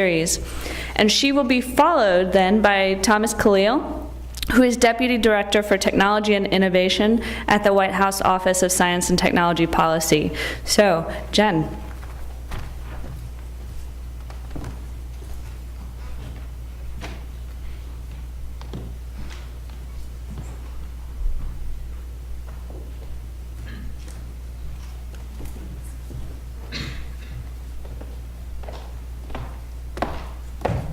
Before I begin, did somebody leave this in the male's restroom? It's a tablet little thing, not a female. I'm assuming you weren't in the male's restroom. If any rate, I have it up here on stage. I'm assuming it was also somebody from this, but it was given to me to give to you. So I want to start by thanking everyone for coming today to share your thoughts, your research, and on how we can transform our future with neuroscience. The discussion from all of the remarkable speakers and audience has highlighted the need for continuing our research and programs and initiative for educational neuroscience. And to thank all of the volunteers that have come to help, for Heather for her organization, and to Brian with all of his intern help at the Potomac Institute, and for all of his planning. So neuroscience is one of the most influential fields that has been impacting and will continue to impact our society for years to come. This series, co-sponsored by AAAS and the Center for Neurotechnology Studies at the Potomac Institute, is reflecting on how neuroscience will intersect with so many areas of society, and we could do the same with the field of education. But it's only wise that we can combine the two in a manner that allows us to highlight the benefits and their impacts on society. The Potomac Institute is an independent, bipartisan, not-for-profit science and technology policy think tank, and we use science and technology to create policy and likewise encourage policy that supports science and technology. And to do this, we research the science and technology trends, identify the current landscape, and make long-term predictions. Historically, the trends in education have shown us that with each technological revolution, there's been a drastic shift in society. In the days of tribes, the master taught the apprentice. So training, mentoring, life lessons were taught through storytelling, one-on-one teaching. Generation after generation, elders continued the tradition of teaching skills, teaching the young in the tribe. Then advances in technology brought classroom teaching, so one-to-many. And the printing press and books and libraries, and then individuals can train themselves, right? So we can learn on our own. And technological advances then brought us the internet. I know, kind of a big jump there. But we have the internet and YouTube. So we can, and again, enabling us to continue teaching ourselves. But the next technology revolution really will be that neurotechnology advances us another step further. So we have the knowledge at any time and any moment without really having to learn. When education becomes kind of an ancient pastime and the output is instant knowledge. Work with me here. The Potomac Institute has described technology impacts on society in 3 phases. So phase 1 is that new technology makes old tools work better and faster. In phase 2, we have things that happen differently with new process and new tools. And in phase 3, we have technology that so drastically changes society that there's whole new systems in place that can change society and culture with new markets and new industries that come out of that. These phase impacts from neurotechnology with respect to education are really recognizable. So in phase 1, people will learn faster because neurotechnology will make the old tools, teachers and books, work better. In phase 2, the emergence of new tools for learning. So we'll have personalized curriculums using neurofeedback, and modern day teachers will become obsolete. I know, kind of scary. Hold on. In phase 3, we'll have knowledge at your neurons, not just at your fingertips, but at your neurons. You'll have automatic downloads in a whole new domains and new societal norms. And humans will be able to learn when they need it, on demand, without the intervention of others. Incorporating neuroscience and neurotechnology into our education system has the potential to revolutionize the way that every student learns as an individual. A unique and personalized education tailored to their interests and highly interactive, allowing each student to excel in their own capacity. Imagine a child engaged in their iPad-like device that is teaching the child basic algebra at the age of 6. The device is reading inputs from the child and making informed decisions on the pace to teach the next lesson. The screen color, the choice of examples to keep the child more absorbed, all because we can customize the system to the individual.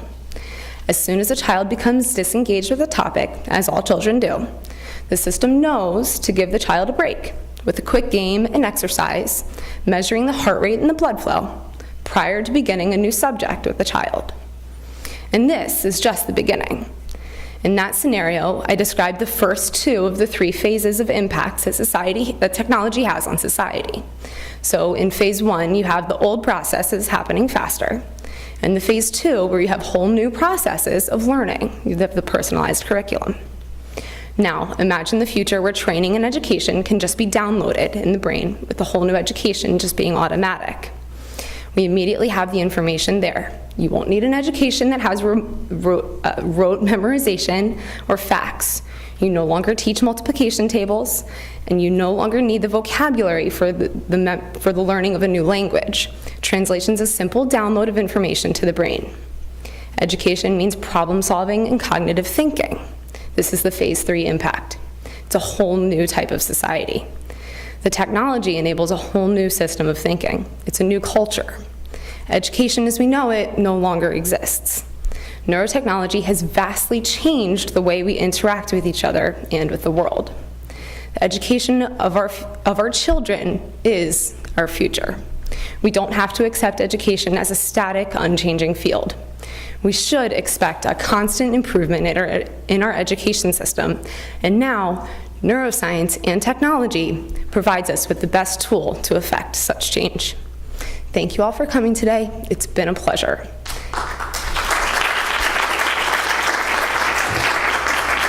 And I invite Tom Cleo to the table.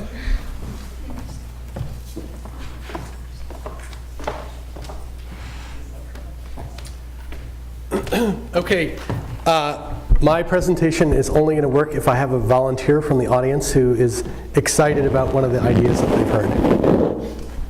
All right, come on up. So what I'm interested in is how ideas go from the research community to ultimately affecting public policy. And I'll give you one example of how this happened. So a foundation organized a workshop. The workshop had neuroscientists, nanoscientists, and people in synthetic biology. At the end of the workshop, the neuroscientists were complaining about how far they were from understanding how the brain works and processes information. And the nanoscientists were like, well, you know, why do you think that is? And they said, well, we have a missing middle. We can either measure the real-time activity of a small number of neurons, or we can take a fuzzy picture of your entire brain using fMRI, but we can't measure in real time the electrical and chemical interactions of entire neural circuits. And if we could, that would allow us to ask and answer new types of questions about how phenomena like perception and memory and action emerge from the interaction of entire neural circuits. So the organizers of the workshop contacted us and said, you know, we think this is a big idea. We think that if we made a focused investment in neurotechnology, that A, we could do this. This is no longer science fiction. This is not, you know, downloading the entire K through 20 curriculum into your brain. And we think that if we could do this, that it would, you know, really allow us to ask and answer new types of questions. So that was an idea that we thought was intriguing, but we worked with the leadership of the National Science Foundation, DARPA, and the NIH, and they were excited about it as well. We brought it to the attention of President Obama, and he decided to include it in the State of the Union. And last year did an event focused on this, and then this year we doubled the level of federal funding to support it. And there are now a growing number of research collaborations happening on campuses across the country between people in neuroscience and the physical sciences and engineering, asking the question of whether there are a set of neurotechnologies that could have the same impact on neuroscience that DNA sequencing and lowering the cost of sequencing the human genome from 100 million to 1,000 had on the field of genetics. So I think, though, to most people in the research community, sort of the federal government is a black box. And sometimes, occasionally, things are omitted by this black box. But it's not always clear why they do. And I wanted to workshop in real time the sort of dialogue that might happen between someone in the White House who is a policy entrepreneur and is looking for good ideas might have with a member of the research community like Dorothy, who's been inspired by a brilliant idea that she's just heard at a workshop, and we're collectively trying to figure out how to make that idea happen. And it's actually surprisingly simple, because at the end of the day, things happen in the world because an individual and organization takes some action in the pursuit of some goal. So A does B, so C. So the thought experiment that I posed to the members of my team is to imagine that you had 15 minutes with the president in the Oval Office, and he says, Dorothy, if you give me a good idea, I will call anyone on the planet, and if it's someone inside the government, I will direct them to do something because I'm their boss. If it's someone outside the government, I'll challenge them to do something. And so your assignment, Dorothy, is to tell me, first of all, you have to tell me about your idea, but you also have to say, all right, we have to reason together, all right, in order to make that idea happen, who would we need to, either direct or, convince to take some particular action? So, Dorothy, what was the idea that you were excited about at the workshop? Mr. President, it's such a pleasure to meet you today. I'm so thrilled to have the opportunity to talk to you. I had this amazing... And Slavin, you're next, all right? I had this amazing idea to scale up how we communicate our research in neuroscience to the public. I really want to make sure that we're able to communicate our research in such a way that it actually is able to influence parents and teachers in the practice that they have today. So I really am looking forward to trying to figure out a way that we could really scale up and have an impact on the community and at large. Okay, so what's an example, Dorothy, of an idea that you think is really relevant to parents, that if more parents knew about the idea, not just middle class parents, but say, low-income single moms, that if they knew about this idea, this would have an impact on how they do their parenting? I think one basic thing is that you need to talk to your children. So you need the number of vocabulary words that kids know is really important in critical periods at early ages. Good luck. You're very fortunate because the president has already done a video on it. So you've already made the sale. All right. Yeah. So that's a great example. So this research has been around for a while. It came out in the 1980s about this 30 million word gap. And one of the things that happened recently is researchers from the University of Chicago have developed interventions that try to do something about that by communicating the importance of this to parents and providing them some quantitative feedback with how many words they're actually speaking to their children. And some a randomized controlled trial that shows that you actually can increase the number of words that parents are talking to their kids. And Mayor Bloomberg, through his foundation, is supporting a larger scale pilot of this in Providence called Providence Talks. And we're working with HHS and a wide range of other agencies to see if we can help scale this up and embed this message in the public health system. So thank you. Totally on board. Dr. Slavin, come on up.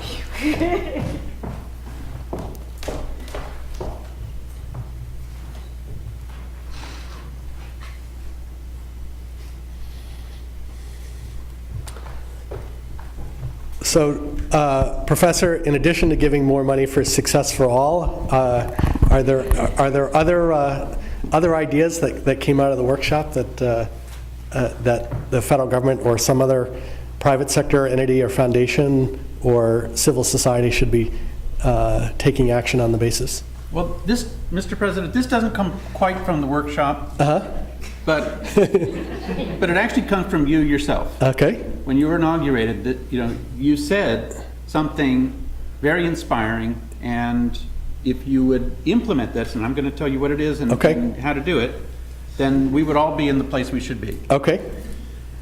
And it goes like this. If you were to work out a situation in which every expenditure of every dollar in education had within it an incentive to use programs or practices that had strong evidence of effectiveness. If you gave competitive preference points, if you picked programs that had strong evidence of effectiveness, right? In Title I, in Title II, in school improvement grants, and of course you probably want to do this in areas other than education too, but let's just stick to education. Right. If you did that, right, and then you said, at the same time, you're going to make sure that within 5 years, within 10 years, there's going to be many, many, many more programs that would meet a very high standard that you would want to put those incentives behind. Right. Then the problems would be solved in 10 years. Okay. And so how do I solve the problem that some people call the what works clearinghouse, the what doesn't work clearinghouse, since many of the interventions have, zero impact or do not meet the highest evidence of standards like an RCT? The What Works Clearinghouse is developing rapidly from a very low base. And there are new Edgar standards, that take the What Works Clearinghouse and make them more comprehensible. And I found 28 separate elementary reading programs that met those standards at the either moderate or high level. That's a heck of a place to start. Right. And so not every area is like that. Not every, but if you apply this high set of standards, you would find enough to start with. And if it started down that road, then people in other areas would say, dang, that's something that we can get behind as well. Okay. And so how would this work in a program like Title I where the states and LEAs get this on a formula basis so that they just get the money automatically? So clearly we do that in programs like I3, right, where the federal government allocates the money specifically to with this tiered evidence framework, small grants for new ideas worth trying, medium-sized grants for validation, and large grants for scale-up. So I understand how that model would work there for creating a pipeline of promising approaches. But how would it work in a program where the federal government, the status quo is that the federal government distributes the money on a formula basis as opposed to competitive allocation? Well, first off, there are a lot of competitive, I3 is an R&D program already, so it's not really an operating program. Yep. If you take something like school improvement grants, that's a perfect example. That is a competitive program. It's administered by the states, but you could easily say that to get your school improvement grant, then we won't tell you have to use one of these programs, but we'll give you 4 extra points on a scale of 100 if you do. Okay. And so if you, first off, if you did it among the competitive grants, that would set the pattern. Right. And then secondly, with the formula grants, you could provide incentives to the whole state for taking on that pattern, or in other ways, have a little bit of additional money on top of the Title I, right, for individual districts or schools that make those choices. Right, right. It wouldn't be too hard, and for the competitive grants, it wouldn't cost you a nickel. Okay. All right. So I see a workshop in your future to figure out. I think we start off with SIG. I've been thinking about this. I think starting off, so very clear path to implementation. Out of 100 points for SIG, allocate N points to evidence-based practices. My suggestion is 4 points of it meets the highest standard, 2 points of it meets the moderate standard. You just do that, right? And people start talking about this, and then it gets into more and more competitive grants, and then you solve the problem of the formula grants. Okay, and so you and I, we have to convince the Jim Shelton or the Assistant Secretary for Elementary and Secondary Education. So that's who we're going to call. How hard could that be? Okay, how hard could that be? All right, sold. All right. Okay. Am I done? Yes, you're done. Okay. Anything at the intersection of neuroscience and education that people thought, that's a big idea, someone should do something as a result of that idea? All right, come on up. What's your name? Juliana. Julie. Uh-huh.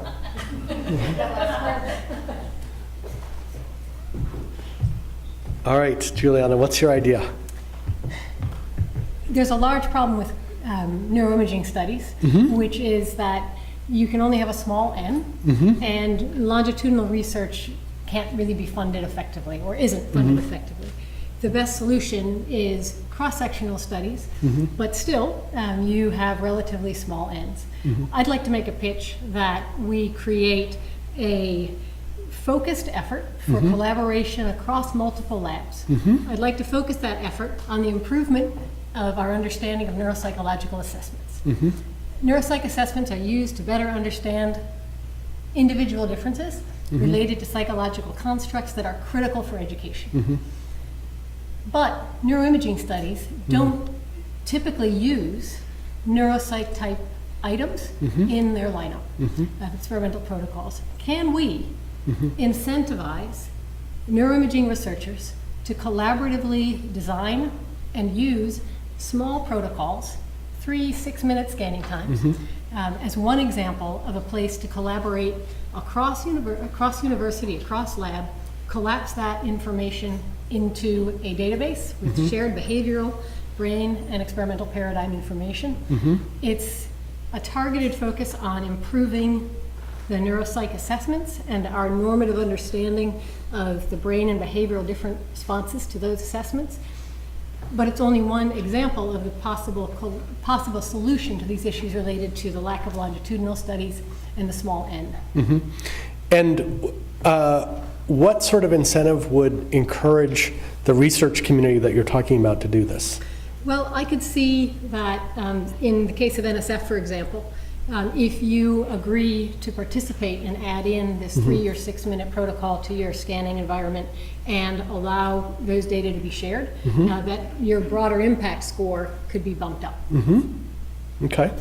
So we need to convince John Wingfield to do this? Among others. Okay, all right. And what do you think might come out of this sort of, cross population longitudinal study? At this workshop, there's been discussion about the importance of having neural information that pushes us beyond what we know from behavioral information. Currently, a neuropsych item is strong if we think that it's measuring the same thing across all people, right? If there are places where you have high variability in the neural response to a given type neuropsych item, but low variability for the behavioral response, then that suggests that that item is not very precise, and that we would actually want to redesign and do more research around the item itself. Right. So what's an example of an item where we might be able to establish more sort of rigor and reliability? So we had some examples today of places where, so an example might be in a neuropsych item that you are looking for phonological awareness skills in the absence of print. So are you doing that effectively in a way that measures what you think you're measuring for many different age groups and abilities? Right. So that would allow us to do earlier detection of someone who may have reading difficulties down the road. Or better detection of the potential future effects of an intervention earlier before a lot of time is invested into it. So it's sort of the equivalent of a biomarker for early reading interventions or something, early literacy. And once you have that biomarker that you didn't have before, then you try to find the behavioral measures that are more sensitive, since not everybody's going to jump in the scanner and not everybody's going to have the money to put that. Okay. Do we have time for one more brave volunteer? Looking at who's the organizer? Are we late already? All right, come on up.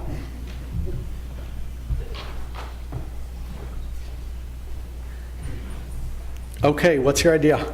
My idea. Oh my goodness. Well, one thing that I found very interesting, it came up in the first panel this morning. We often teach students things at a certain age rather than at a certain developmental stage. Right. And I'd always thought preschool is a great idea. You give children all the same skills early on, whatever they're at SES.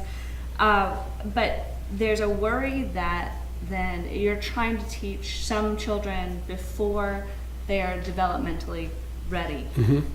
So I would say we need to start teaching to developmental readiness, start having teachers test children to see, are they ready to hold a pencil? Are they ready to learn something new, to learn how to do a certain type of math? So who do I need to call in order to make this happen? So should I call the person? All right. Well, what's Arnie going to do? I mean, how about the person who runs the Head Start program? What could they do in order to do this? Oh goodness. Well, first we would need the research into exactly what are these developmental stages. So more research is needed? There is more research needed. Okay. So we would need to make sure that we are not adding another layer of testing, right. Another layer of administration. Right. Make sure that we're doing something useful and right. that we understand exactly what it means for a child to be ready for certain stages. Okay. Thank you very much. So, as you can imagine, we get a lot of ideas, and we engage in a process of the ideas that we're excited about and we think are aligned with the president's agenda. Then we start asking questions, and some of them had to do with the idea itself and whether there's a coherent relationship between ends and means. So we are asking, what's the status quo? What is a more desirable future? And what are the public and private actions that will move us in the right direction? So Professor Slavin's vision was, right now, even though we've got some research on evidence-based practices that have, an effect size of greater than 0.2, that these are not widely implemented, and there are some specific things that the federal government could do that would encourage states and school districts to implement them. And then, at the end of the day, it's, again, things happen in the world because individuals and organizations take some action, right? So, if someone ever says, well, the White House is doing X, my question is, building doesn't do anything. And so if you want something to happen in the world, part of it is to try to figure out who has the ability to help at least move us in the right direction of your vision. And then we go talk to them. And we try to figure out, is there, we have to create some shared context. So, if I were having a conversation with someone from a funding agency, the first thing that I would need to do is to say, all right, well, we believe that the following is true, so we might share some empirical evidence that is shaping our opinions on a particular issue, or we might share something that's more normative, like a philosophical view about what we think constitutes progress in a particular area. So we might need to provide some shared context for that. And then we might need to understand what are the constraints that they're operating under, right? So if we propose an idea, is there something that is preventing them from making progress? And so for one of the agencies that I interact with, DARPA, the Defense Advanced Research Projects Agency, they are a projects agency, so 1/4 of their budget turns over in any given year, roughly. So additional money is not always the constraint. The constraint is whether they have a really good program manager working in that area. And so if I have a conversation with the DARPA director and say, I think area X is really important or really interesting for the following reasons, she might say, well, I'm prepared to stipulate that, but are you going to help me find a program manager? Whereas another agency might say, well, that's a great idea, but I'm living in a world of flat or slightly declining resources. So if we're in a zero-sum environment, are you telling me that I have to kill something else in order to make room for this? Which is why Professor Slavin's idea was particularly attractive, because we're not saying that we're going to spend any more money on education. You're saying that you're going to provide incentives to the recipients to be more assiduous in the extent to which they know and are able to identify what an evidence-based practice is. So I hope that's given you at least a tiny glimpse into how people who are policy entrepreneurs, whose job is to take ideas from the research community and think tanks and other stakeholders and to try to figure out the nuts and bolts of actually getting them to happen. And I look forward to learning more about the results from the workshop. And thank you very much, and don't want to stay in the way of your drinks or hors d'oeuvres anymore. Thank you very much.